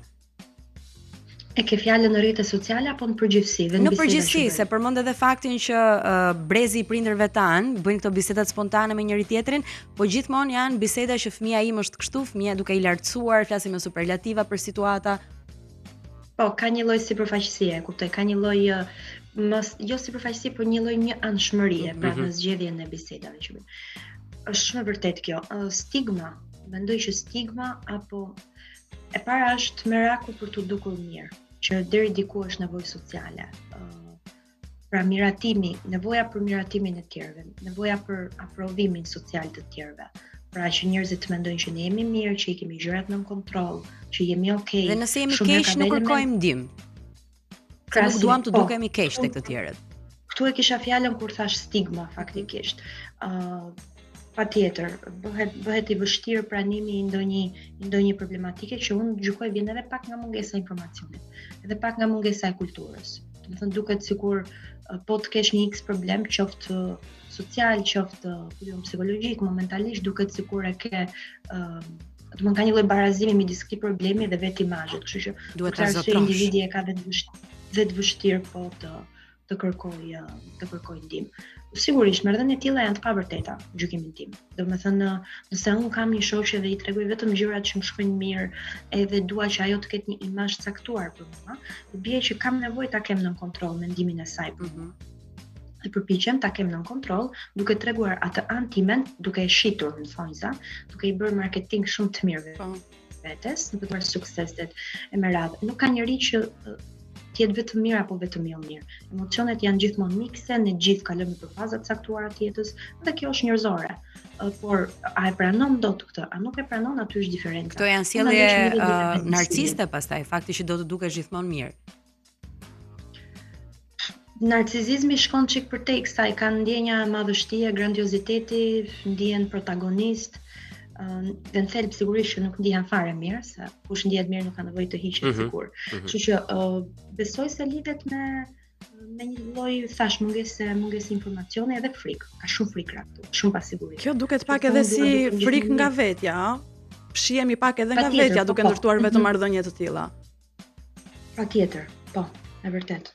Domethënë është një lloj pasigurie dhe frikë që un kam të ekspozohem, të ekspozoj vulnerabilitetin tim, anën time më pak të fortë, po themi, anën time më të brisht, apo një limit që kam, një vështirësi në një fushë caktuar, që nuk e kam pikë të fortë, që se kam aftësi, që se kam talent, patjetër, që është një lloj pasigurie.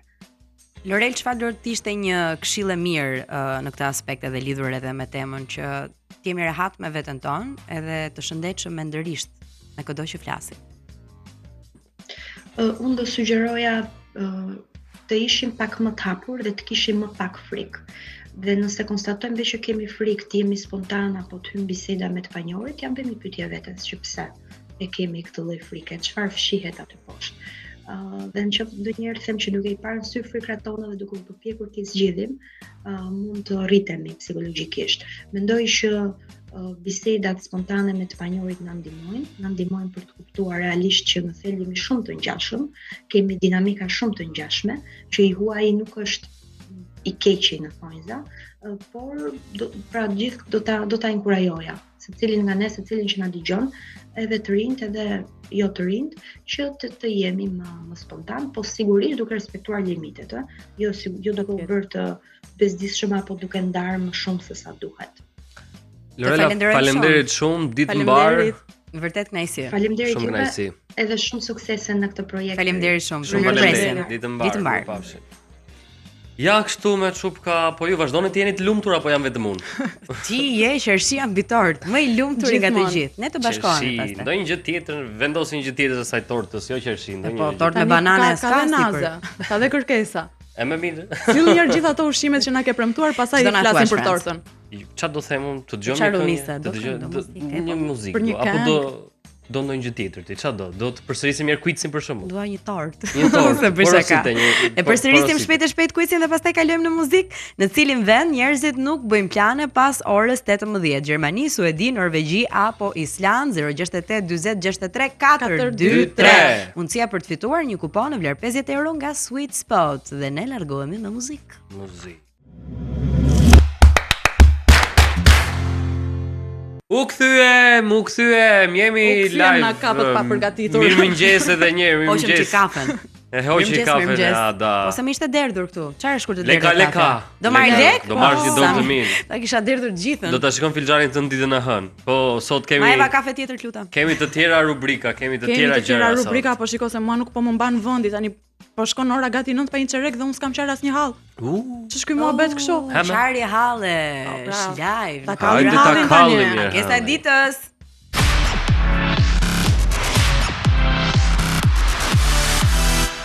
Bukur. Bukur Qa dhe kemi sot? dëgjuesi i parë na shkruan. Ore filloj dhe mbaroj ky programi juaj, unë akoma s'kam gjetur parking. Oh. Thashë do thoshë s'kam gjetur nuse. Po Se nuse si më erdhi prit shumë një njerë. moment. Prit Po. njerë, të sistemojmë Francin të parin, pastaj Shiko, ju. taksirat deri në 9:30. Deri në besoj. 9:30. Pak na ka dëgjuar ne, ka bërë një gjë, e kupton? Do me thënë të mbarojmë programin edhe ky të kthehet në shtëpi, ku E ka sigur që parkingun s'do e gjej sigurt. deri në atë orë. Bjeri rrotull Tiranës ja 2 herë dhe shiko, ka një gjë shumë interesante, se e para një herë dhe çmimet e parkimeve nuk është se janë aq Janë të shtrembur, mira, vërtet, kupton? e vërtet. Tash 300 lekë një orë, ti varet ke punë, mund të kesh punë gjithë ditën, ose duhet bësh një deal me atë personin, pra një marrëveshje që e ka parkimin, ose do e parkosh makinën te liçeni edhe të shkosh në qendrën këmbë Po pastaj. ti bëj Ose- hesap këtij Leverdis ka më shumë të ri të bëj xhiro, duke na dëgjuar ne se sa të shkoj ta fus në parkim privat. Po pra, ose leren kombinat edhe këtë punë e ken kino studio. Mirë, leren durës. Ik me kështu Dhe me nisu autobus. avash. E di Në çfarë Korçë ka parking gjatë është gjëra. gjëja më Ah, Mund të shkoni atje. edhe në Stamboll thonë që Edhe gjej Vlora shumë. s'është Kesh me keq. furgon po. Edhe në Athinë. Ka parkime. Po. Më shumë parkime ka në Athinë se sa në Tiranë. Në Gjëja Athina, që është më stresuese për ne që kemi makine dhe duam parkojmë, për mendimin tim janë kur do mbaroj kjo tortura me këta që vijnë këto bidona, Po, karrige, po, nëpër lagje karrocë sidomos. bebesh, mi që s'marrin vjerrën ta lejnë aty që të ruaj vendi, po tani, po të lutem. Një po të lutem. ande nga lagja kur unë kishin vënë një familje të gjithën. Po, vërtet. Po ishin kapur kështu 12 për dorë. vete. 3 vende Po parkimi. pse? Jo, i thashun, po pse kaq shumë? Po s'është autobusi ai që e ka.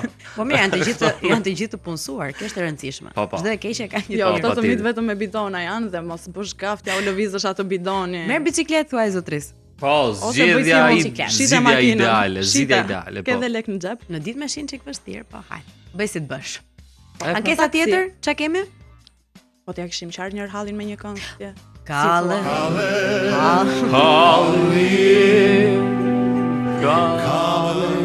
Kjo i vëm mikën, kjo i jep zgjidhje. Jo, po mos thoni Kjo ka pastaj që nevojë si edhe jemi për- për suport moral në Për këtu. duar trokitje. Ka nevojë edhe për koreografi nga mbrapa. Kalle. Kjo është kështu si për ballroom që bëjnë ato kërcimet. Aha. Herës tjetër të veshura me fustana. Talenti i fshehur i Tani Francit. këti tjetri të nuk baleti. di çfarë t'i them, se edhe ky vet nuk e ka ndarë mendjen çfarë halli ka, se thot ça hallit ju them parë. Mua dhe fundjava më kalon me hall dhe jo me pushime. Ej. Oj, na zhyti fare, Shumë, Po grop pse më fare. djalë se kemi dhe fundjavën përpara, Si mund të mblidhe jetë veten fundjava ashtu? me halle, mblidhe Fundjava është e veten, bukur. bëu burr ose grua çfarë je dhe thuaj nuk kam halle, fundjava ime do shkoj super mirë, do nis ditën dhe javën tjetër. Fundjava është me e imja, energji. nuk është e halleve. Po. Do shta punon dhe të shtunën ky zotria? Ashtu se ndihmojmë dot fare pastaj. Po imagjino po të jetë vetë Halli shtunë ma? të diel, nuk ka faj. Nuk Jo, ka jo, faj, po jo, ke jo. shumë punë që kanë ditë javë pushim dhe të shtunë të diel janë në punë. E ha. Si ishte halli im? Këtë- Ke shumë vende në Europë që e kanë bërë javën e punës me 4 ditë. Ah. Rehat fare, e premte, shtunë, diel pushim. Po, hajde tani. Ca nga cas do punoj Rrota fare njerëzit. shpikur, po çfarë? Përveç se me 4 ditë, po dhe me 6 orë punë. 6 orë punë. Tjetër nivel. Përveç Ose se 4 me- orë punë. Domethënë je për shefin tënd, Shtemoj edhe ato të në botë më turëm në vend në vend të. Jo, po të. tani. Kalli, Halli, Pall mos Marum, nuk nga Shumë- e këtë kalle halje. Ne gjithë këtë më është ndoni kështu. Është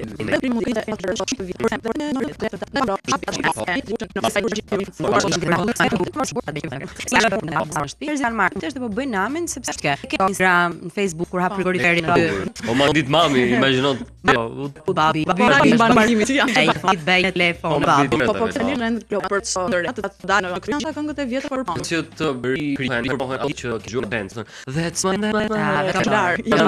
pra shumë bukur. Jo, në momentin se këngë. Ndodhur kjo gjë. Elektronik shumë këto grupe muzikale RTL disa të vjetra shumë të bukura në versionet e tyre që ndron super burr. Dhe jo vetëm me elemente riut, por edhe me të tradiciore që tonë shpëri. Ku dul shumë në sepse këtë nga Briti arritur të bëjmë punime vetëm në Europë, po me emrat dhënë të muzikës muzikë mund të përbërë me bashkëmim Lena me i projnë banit e një shumë edhe me Little Baby. Koni fans keni parë në Talk sidomos dhe Running That Hill në serialin përpunimi. Po është edhe ajo. E mbanim dhe atë një farë kohë bë trend edhe ka qenë edhe kiti. E ka bërë nga shul. Çeshin të ezorin. Shrem ai ku për nga një ndaj. Ani ku bëj. Shumë të letra, këngët e po edhe që kanë egzuar më për është më nga shtëpia. Shumë komerciale dhe ja që s'fond direkt. Është nuk as këtë terrore për të gjithë verën. Po të pak nga shumë. Dila.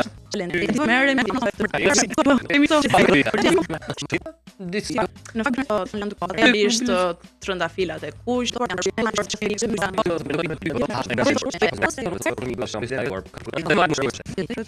atëherë kur ti kush gjithë tani edhe këto dyqane që shesin lule janë këto zemrat e mëdha gjigante me dekore jashtë, trëndafila të kuq, çdo gjë e kuqe. Shiko, pavarësisht se shumica bëjnë sikur nuk pyesin për këtë festë, nuk e festojnë, nuk ju intereson. Ajo, domethënë. Kjo është për ato që kanë mbi 10 vite martuar, që s'kan lënë dhurat pa bërë. Shes me Do dalim më me shap. Nuk e di, mua kjo festa më duket si Paska shumë dhurata. Çfarë do ishte një Shën Valentini bukur për ju? Mos ishte Shën Valentin. Po festo kemi Shën Valentini. Nuk e di. Që mos ishte kaq i kuq. Nëse do e festoje një ditë Shën Valentinin, si do ta festoje? Me ngjyrën time, një nga ngjyrat e mia të preferuara. Po lëre më që kam veshur. Po, pra doja që të kisha një kështu. Po flas për vendin, për aktivitetin. Kush po pyet se çfarë do veshësh ti? Nuk është çfarë do bëje? Zgjedhja jote si do ishte? Në shtëpi duke parë një film? Me shumë mundësi, do ishte një gjë. Apo një udhtim në një vend malor me një xhak aty. Edhe kjo, të dyja këto mundësi që ti në Ada sapo the qëndrojnë për mua, po. Sugjerimet e mia, po. Sugjerimet e tua, po. Tash të kisha në ide. Jo, tash. Mikaela, po në rastin tim, unë do i bashkohem pjesës tjetër të këtij trendi. Pra jo këtyre ngjyrave të kuqe dhuratave, këtyre gjërave për Shën Valentin, por self-love. Dashuri për veten, do i bëja qefin vetes. Mund të ish gjithë ditën në spa, masazhe, trajtime flokësh, trajtime fytyre. Mund të shkojmë së bashku. Bravo ju qoftë, vajza, vazhdoni. Tani me pas në një ditë pushim kishim bërë ndonjë udhëtim. Po, masazh, pedikür, manikür, po. Duajeni veten. Jo vetëm për Shën Valentin, po të gjitha ditët. Edhe kur bie shi, edhe si sot që ishte kohë kështu. Rrofxhaxhi. Asgjë kur të duash. Vazhdon me shiun, ky na hëngri shpirti. E ja kështu, na i thuaj më një herë atë quizin, si ishte quizi se. Po prapë do më. E dua edhe një herë quizin, se po vjen. Si e do quizin? E dua me pak me salsa, pa mustardë. Pa mustardë, ketchupin e do. Do pjopita. Në cilin vend njerëzit nuk bëjnë plane pas orës 18? Gjermani, Suedi, Norvegji apo Island? Gjeje ku. 068 40 63 4, 2, 3. Rëmbef shesën tënde. Edhe pa Shën Valentin këta njerëzit. Jemi edhe në Premium Channel, na shkruani atje tek adresa jonë e Instagramit, kështu që 2 fitues po kërkojmë për sot dhe është mundësia për të fituar një kupon në vlerën e 50 eurove nga Sweet Spot. Gjermani, Suedi, Norvegji apo Island, në cilin vend njerëzit nuk bëjnë plane pas orës 18 pas dite. Pra sepse e kanë si fe, edhe e respektojnë, është orar shumë i shenjtë pas ditës e tyre, kalojnë me familje, me veten e tyre, por i dedikohen vetes dhe jo të tjerëve. Do të dëgjojmë prapë një këngë apo jo? Po, patjetër. Ta festojmë këtë festën tonë ku jemi me njëri tjetrin. Muzikë. Atë të dikon ju lutem. Edhe kthehemi. U kthyem në studio 104.6 dhe Pra bashkë jemi të dy. Si motër e vlla, jam me motrën time në adhën. Me zi e presin këtë moment, me zi e presin të rinë afër e afër. Kemi dhe kushërirën tonë Mikaelën këtu. Vim tek një rubrikë shumë e dashur për mua, u thash që në fillim do flasim për letërsi, do flasim për libër. Aida Baro është me ne në studio, mirë se erdhe. Mirë se ju uroj suksese dhe shumë kënaqësi që në këtë intervistë të parë jam me Nadën që e njoh, me Francin që e kam parë në teatr dhe me Mikaelën, po njohja e parë, po gjithsesi shpresojmë që do shihemi më shpesh. Do shihemi më shpesh, patjetër. patjetër. Shumë e talentuar edhe ajo, dhe kushërira jonë. Kushërira atë. Jemi në botën e artit gjithsesi. Po. Kjo është rëndësishme. Aida, ne të njëjtën kemi menduar që t'ja dedikojmë një hapësirë edhe librit. Sugjerimet e tua na vlen shumë, kështu që unë mendoj që ta nisim fillimisht me përkthimet e tua. Po, në fakt un kam zgjedhur 2 përkthimet më të fundit, ose 3 libra, sepse janë vërtet duhen 2 përkthime, por janë 3 libra. Janë 2 libra, do ta filloja nga më të vegjëlit, 2 libra të Gianni Rodarit, Plot përralla për të luajtur dhe 20 rrëfenja plus 1. Gianni Rodarin ne e njohim shumë mirë, sidomos në Shqipëri ai njihet për që në kohën e komunizmit edhe ka qenë një nga ata autorët dhe vazhdon të jetë një nga ata autorët që në letërsinë që bën gjithmonë kombinon fantazinë e fëmijës, fantazinë e të rriturit me disa themi mësime morale, por që fëmia duhet i nxjerrë vetë. Nuk është Gianni Rodari ka një fantazi të jashtëzakonshme. 20 rrëfenja plus 1 për shembull janë disa përralla të cilat nuk kanë të njëjtin një fund të përcaktuar. Ai jep 3 përfundime të ndryshme dhe fëmia duhet të nxjerrë përfundimin që mund t'i përshtatet një prallë të caktuar. Kështu që në një farë mënyrë e lë fëmijën të lirë të zgjedhë, e lë fëmijën e lirë të mendojë në mënyrë kritike dhe të zgjedhë atë që atij i përshtatet më shumë sipas logjikës edhe sipas dëshirës së tij. Pra mesazhin e zgjedh vetë. E zgjedh vetë. Patjetër që ai në fund i jep një atë zgjedhjen e autorit, si do donte sugjerimet që do donte të jepte autori, por përgjithsisht përpiqet që të lëri mendimin e lirë kritik. Dhe mua më pëlqen shumë kjo gjë sepse fëmijët e sotëm janë kaq të mbyllur në botën e virtualitetit dhe janë të njësuar. Ne gjithmonë kemi menduar që në kohën e komunizmit ne kemi qenë të njësuar. Duhet të mendonim në mënyrë njësoj, duhet të rriteshim si pionerët e enverit apo fantazia, kreativiteti. Por sot mendoj që është akoma më problem sepse fëmijët shohin njëri tjetrin dhe duan të jenë të gjithë njësoj. Duken si të programuar. Duken sikur të programuar dhe po nuk ndoqe një trend, sot është fjala trend, po nuk ndoqe një trend, ti nuk je më pjesë e bashkësisë së këtyre njerëzve. Mua më duket sikur po ndodhe njëjta gjë edhe sot, edhe me faktin që po vishemi gjithmonë më shumë njësoj. Po ndërkohë kompanitë më të mëdha dhe më të rëndësishme të huaja, nga kriteret që kërkojnë kur bëjnë rekrutime, pra në përzgjedhjen e stafit, janë inteligjenca emocionale dhe mendimi kritik. Patjetër, është e nevojshme. Ka zhvillohet për mendimin tim vetëm përmes leximit. Nëpërmjet leximit, nëpërmjet letërsisë, pra ti duke lexuar që fëmijë sidomos prallat një herë të japin një fantazi të jashtëzakonshme dhe nuk janë ato prallat e Udhëheqër Grimm që në fakt janë her pas here janë shumë horror. Kështu që mendoj që domethënë këto janë 2 nga librat kryesorë që mendoj që duhen lexuar patjetër. Aida, sa lexojnë fëmijët sot? Letërsia për fëmijë është siç ka qenë dikur për shembull që edhe ne kur kemi qenë të vegjël, unë mbaj mend prap gjithsesi kishim qejf të lexonim, kishim dëshirë të lexonim. Edhe pse ndonjëherë na bëhet detyruar nga shkolla, por dëshira qëndronte. Kurse mua më duket sikur sot fëmijët Shiko, ka pasur një periudhë kohe që nuk lexohej më as nga fëmijët as nga të rriturit. Mendoj që këto 2 vitet e fundit pjesërisht pjesa më e madhe ata që lexojnë janë fëmijë. Sepse prindrit në një mënyrë apo në një tjetër tek fëmijët duan që t'i shkollojnë, duan që t'i vendosin, t'i japin këtë dashurinë për librin. Dhe e kam parë për shembull në përpanajiret e librave që librat për fëmijë ecin më shumë edhe në shitje. Dhe fëmijët, të paktën deri në moshën 10-12 vjeçare, me të mirë, me të keq, me dashuri, edhe me një lloj imponimi nga prindrit, lexojnë. pas moshës 12 deri në moshën 18 vjeçare adoleshenca dhe bie adoleshenca. interesi. Por unë mendoj që nuk ka asnjë problem, sepse në qoftë se një fëmijë e ka marrë dashurinë për librin, e merr dashurinë, shikon nënën ose babain, sidomos babain me një libër në Shumë e dorë, rëndësishme.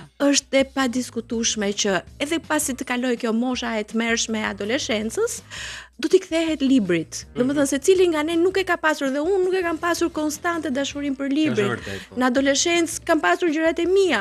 Kur mbarova fakultetin, pata një periudhë gati 2-3 vjeçare që nuk arrija dot të lexoja. Ja, faza që i kalon Pra të gjithë. janë gjëra normale, por ama ti ngelesh, domethënë tek unë të paktën, mendoj që kur kujton atë qetësinë që të fal libri dhe atë futjen dhe largimin nga zhurma e përditshmërisë dhe ti fantazon, ikën me kokën tënde kudo që të vesh, domethënë të udhtosh me fantazinë tënde, është gjëja më fantastike. E di çfarë më bëri përshtypje kur po shikoja kronikat që jepnin panarinë e librit që ishte tani në nëntor, fëmijët që jepnin intervista, pra çfarë kishin blerë dhe çfarë jo, shumica e tyre, paktën ato që dëgjova unë, thoshin që kemi blerë libra në anglisht. Po, është një problem shumë i madh. Dhe do të pyesja tani, ja, për shembull, ju përpiqeni për të sjellë letërsi shumë mirë të përkthyer për fëmijë dhe prapa ata shkojnë atje ku janë librat Tani Sepse prindërit është- e konsiderojnë arritje këtë. Patjetër që prindërit e lexon në anglisht. Flet anglisht. Problemi në këtë rast është që në qoftë se dikur ne fillonim anglishtën klasa e 5, klasa e 6, dhe si thua mbasi e kishim asimiluar komplet gjuhën shqipe, problemi më i madh sot është që bëhen paralelisht, por jepet më shumë rëndësi gjuhës së huaj se sa gjuhës shqipe. Fillojnë të që në kopësht në fakt. Dhe problemi më i madh që shoh unë është rrudhja e fjalorit të gjuhës shqipe. Prandaj ata nuk lexojnë më shqip, sepse edhe në përditshmërinë e tyre flasin anglisht, anglishten mund ta përmirësojnë me kalimin e kohës, sepse është domosdoshmëri e kohës, por gjuhën shqipe sa vjen dhe ju paksohet fjalori, nuk mendojnë dot më varfërohet fjalori. Leksiku i tyre bëhet 300 fjalë në atë të përditshmërisë dhe ku nuk e gjejnë fjalën shqip, fusin fjalën anglisht dhe krijohet një, me profesor Tupen e quanim shqip-nglish. Kombinim. Kështu që është një problem shumë. Po. Tani unë mbaj në Shumë duar. ftohtë do ishte përkthyer fjalën. shumë e ftohtë. Shumë e ftohtë në shqip. Mbaj në duar përkthimin tënd 20 rrëfenja plus 1 nga Xhani Rodari, shpejt e shpejt për t'u hedhur te libri tjetër, rrëfenja më e bukur, më e lezetshme që mund ta ndash me ne, që lidhet edhe me situatën ku jemi sot. Nuk e di, domethënë aty janë të gjitha shumë të bukura. Nuk di të dalloj njërën prej tyre, sepse mua m'pëlqen shumë fantazia e Xhani Rodarit, më fut në një botë të jashtëzakonshme dhe jam zbavitur kur kam përkthyer këto dy libra. Po, edhe emërtimet shumë interesante, Plakushja e mirë e Grazhdit, po vjen Xhabardhi bie botës. Po, Xhabardhi është Arushi Polar.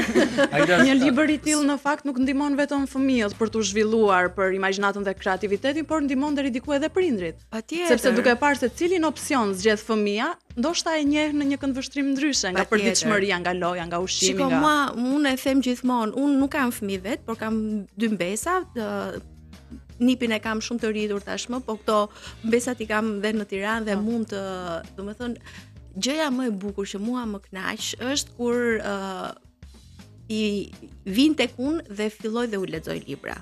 Sepse futem dhe unë në atë botën e fantazisë, futem dhe unë në atë si thua ritmin e rrëfimit, edhe e shoh që ato dëgjojnë me vëmendje dhe u mendoj që gjëja më e bukur është kjo lidhje që krijohet midis prindit apo tezes, hallës, ku di unë, domethënë gjajës dajës, është marrëdhënie simbiotike. Që po, sepse ti ja ushqen dhe ato e dinë që do vinë tek ty dhe do ta dëgjojnë këtë me kënaqësi. Do marrin një minutë jo atë zhurmën e madhe.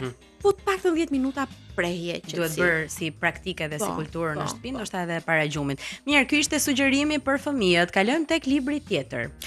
Jeta e shkurtër e Lukas Santanës, Elvira Dones. Elvira Dones është shkrimtare shqiptare në fakt, por shkruan në italisht dhe në Shqipëri njihet shumë me librin Yjet nuk vishen kështu. ose Luftë e vogël e përkor.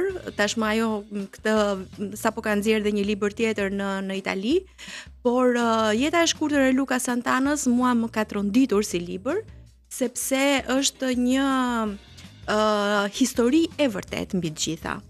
Luca Santana, që është një emër personazhi në këtë rast, por historia është e vërtet 100%, është një djalosh 19 vjeçar i cili bëhet pjesë e bandave në Texas. Është me origjinë meksikane dhe është bërë pjesë e këtyre bandave pikërisht sepse nuk ka pasur një fëmijëri të lehtë. Ka pas një fëmijëri shumë të vështirë, një nënë të vetme, një baba abuzues edhe dhunues, dhe Lukasi e ka gjetur si mbrojtje pjesën për të futur në këto banda, sepse Blake Morales, që është një personazh, një ndër personazhet dytësor, por që shumë i rëndësishëm për Lukasin, e ka mbrojtur në një moment të caktuar.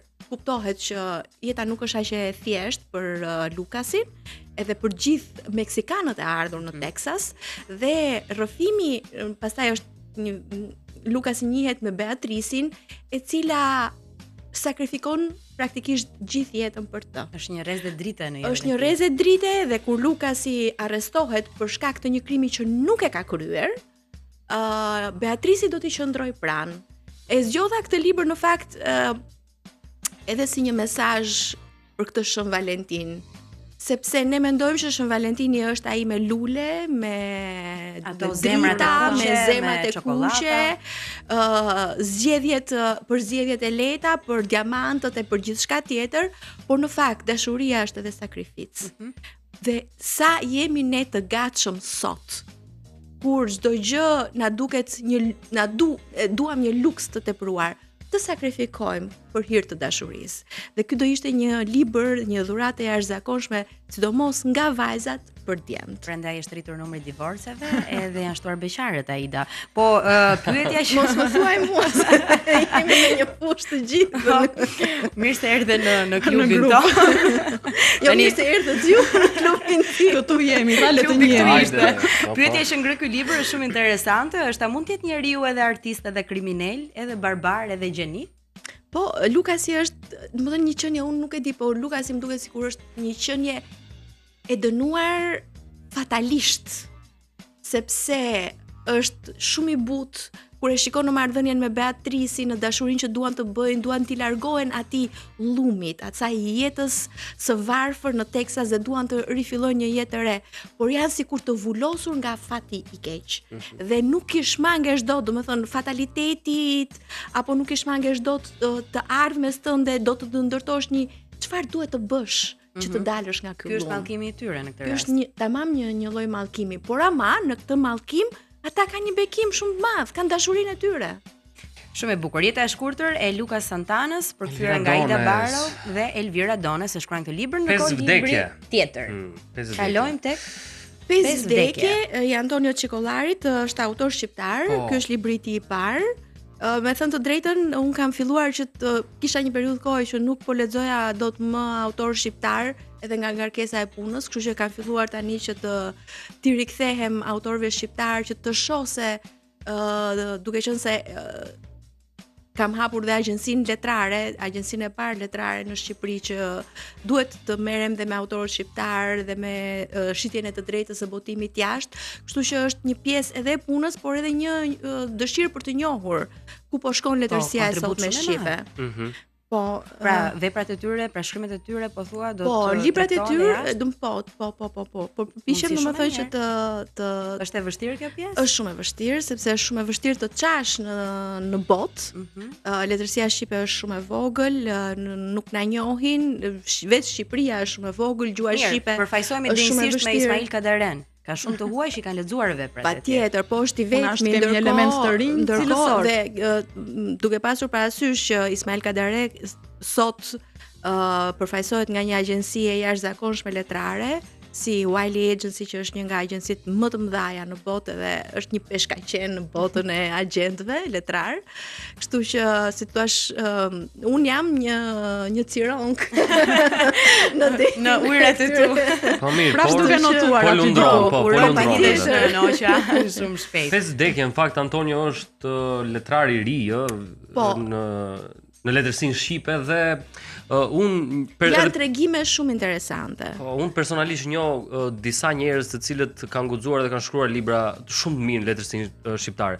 Kam përshtypjen dhe Antonio duhet të jetë njëri prej tyre, edhe pse nuk e kam lexuar. Po.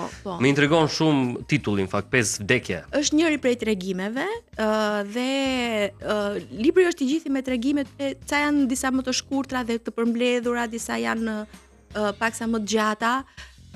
Por tregimi Pesë vdekje në fakt nuk ka të bëjë me vdekjen di per se, domethënë atë vdekjen e madhe, por janë ato vdekjet e vogla në përditshmëri që ne na shuajnë. Jo fataliteti. Jo fataliteti, por në fakt janë fatale.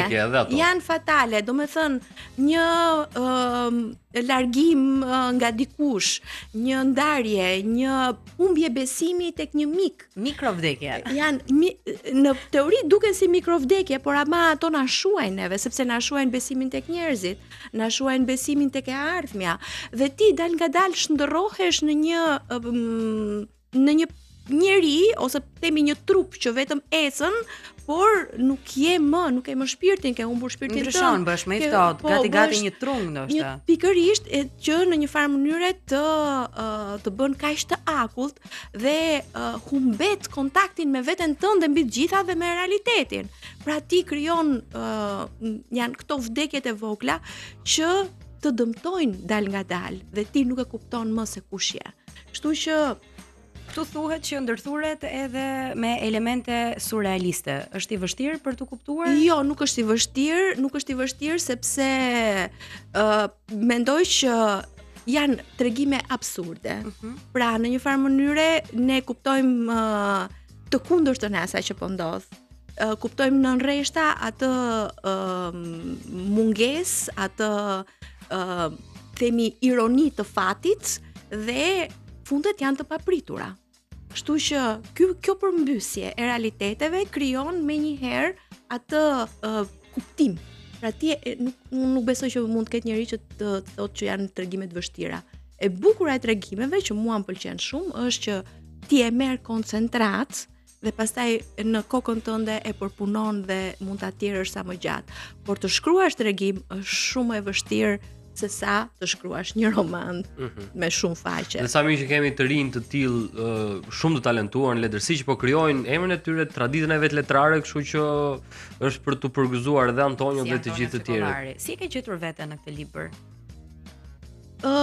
Mua më pëlqen absurdi, më pëlqen sarkazma dhe mendoj që Brezi i ri, paktën me Antonion, i ka shtuar letërsisë shqipe një pjesë që në një farë mënyrë i mungonte. Përgjithsisht ne në Shqipëri kemi pasur një letërsi epike, një letërsi rrëfimtare të drejtë për drejtë dhe Brezi i ri ose të paktën ky në këtë libër shohim që ka filluar të përpunoj metodat botrore. Pra sjell një frymë të re në letërsinë. Kjo është shumë e rëndësishme. Patjetër. Kush duhet ta lexojë këtë libër, Aida? Atë libër mund ta lexoj kushdo që ka mbushur 16 vjeç e sipër. Sepse është patjetër që është një sugjerim i domosdoshëm, sepse një pjesë e madhe e tregimeve përveç se kanë këtë absurdin, kanë dhe dilemat ekzistenciale. Kështu që ne në moshën 16-17 vjeçare kemi pasur këto dilema, kemi nevojë për një udhërfyes. Edhe ky libër mund të shërbejë më së miri, voluminoz nuk është, besoj. Jo, lexohet. Unë nuk do ta lexoja me një frymë, sepse jam kundra leximit. Do ta shijosh. Unë dua ti shijoj gjërat. Kështu që mund të lexoni një tregim sot, ta përpunoni, mund të lexoni një tregim javës tjetër, nuk ka rëndësi fare. Domethënë rëndësi ka që shpejt sa për të thënë që e lexova. Jo, sepse nuk mban asgjë aty. Unë mendoj gjithmonë që duhet ta shijosh gjën, po nuk e shijove me këto ritme që jetojmë ne, të paktën leximin duhet ta shijosh. Aida, shumë faleminderit. Nga Antonio Çikollari, nuk ka të bëjë me Këto ishin sugjerimet. Po, patjetër. 20 trofenja plus 1 Gianni Rodari dhe jeta e shkurtër e Lucas Santanës përkthyer nga Aida Baro. Dhe plot Baro për të ruajtur. Okej. Për të luajtur. Aida, shumë faleminderit që na u bashkove sot. Ne të mirpresim gjithmonë këtu në studion tonë. Ditë mbar. Ditë mbar. Ne dëgjojmë pak muzikë dhe rikthehemi shumë shpejt në studio.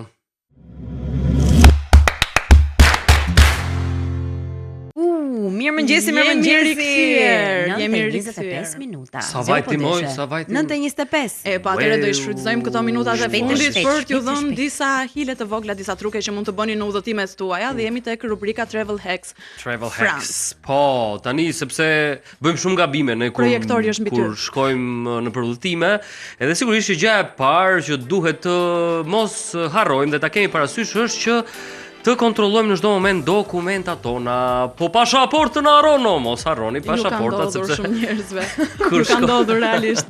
Kur shkoni në aeroport, bëni gati për të ikur dhe shikoni që ju mungon pasaporta, karta identiteti. Karta identitetit.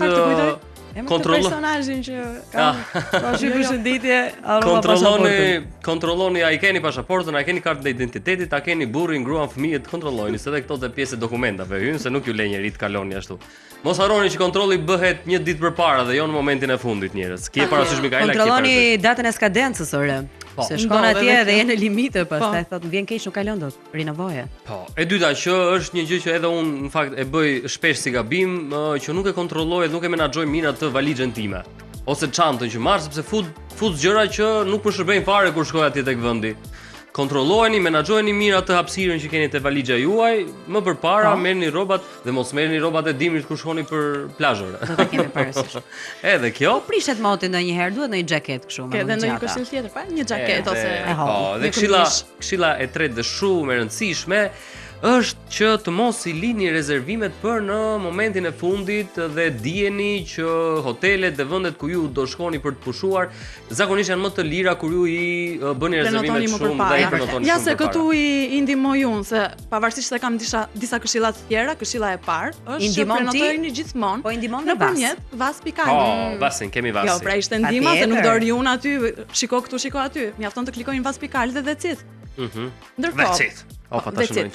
That's it. Travel Hacks. Travel Hacks. U duhet të përshtatemi. Do i kaloj. Kalojmë tek heksat e tjerë? Kalojmë. Mund ta bëjmë këtë pjesën, kjo është shumë interesante, mos u bëni turist i humbur pa informacione baze. Ke parasysh kur je në një kur s'ke bër asnjë kërkim para edhe gjithmonë kur je në grup për shembull, është njëri që është me kokën ulur, duke kërkuar në telefon, tjerët janë, sa bukur kjo, sa bukur.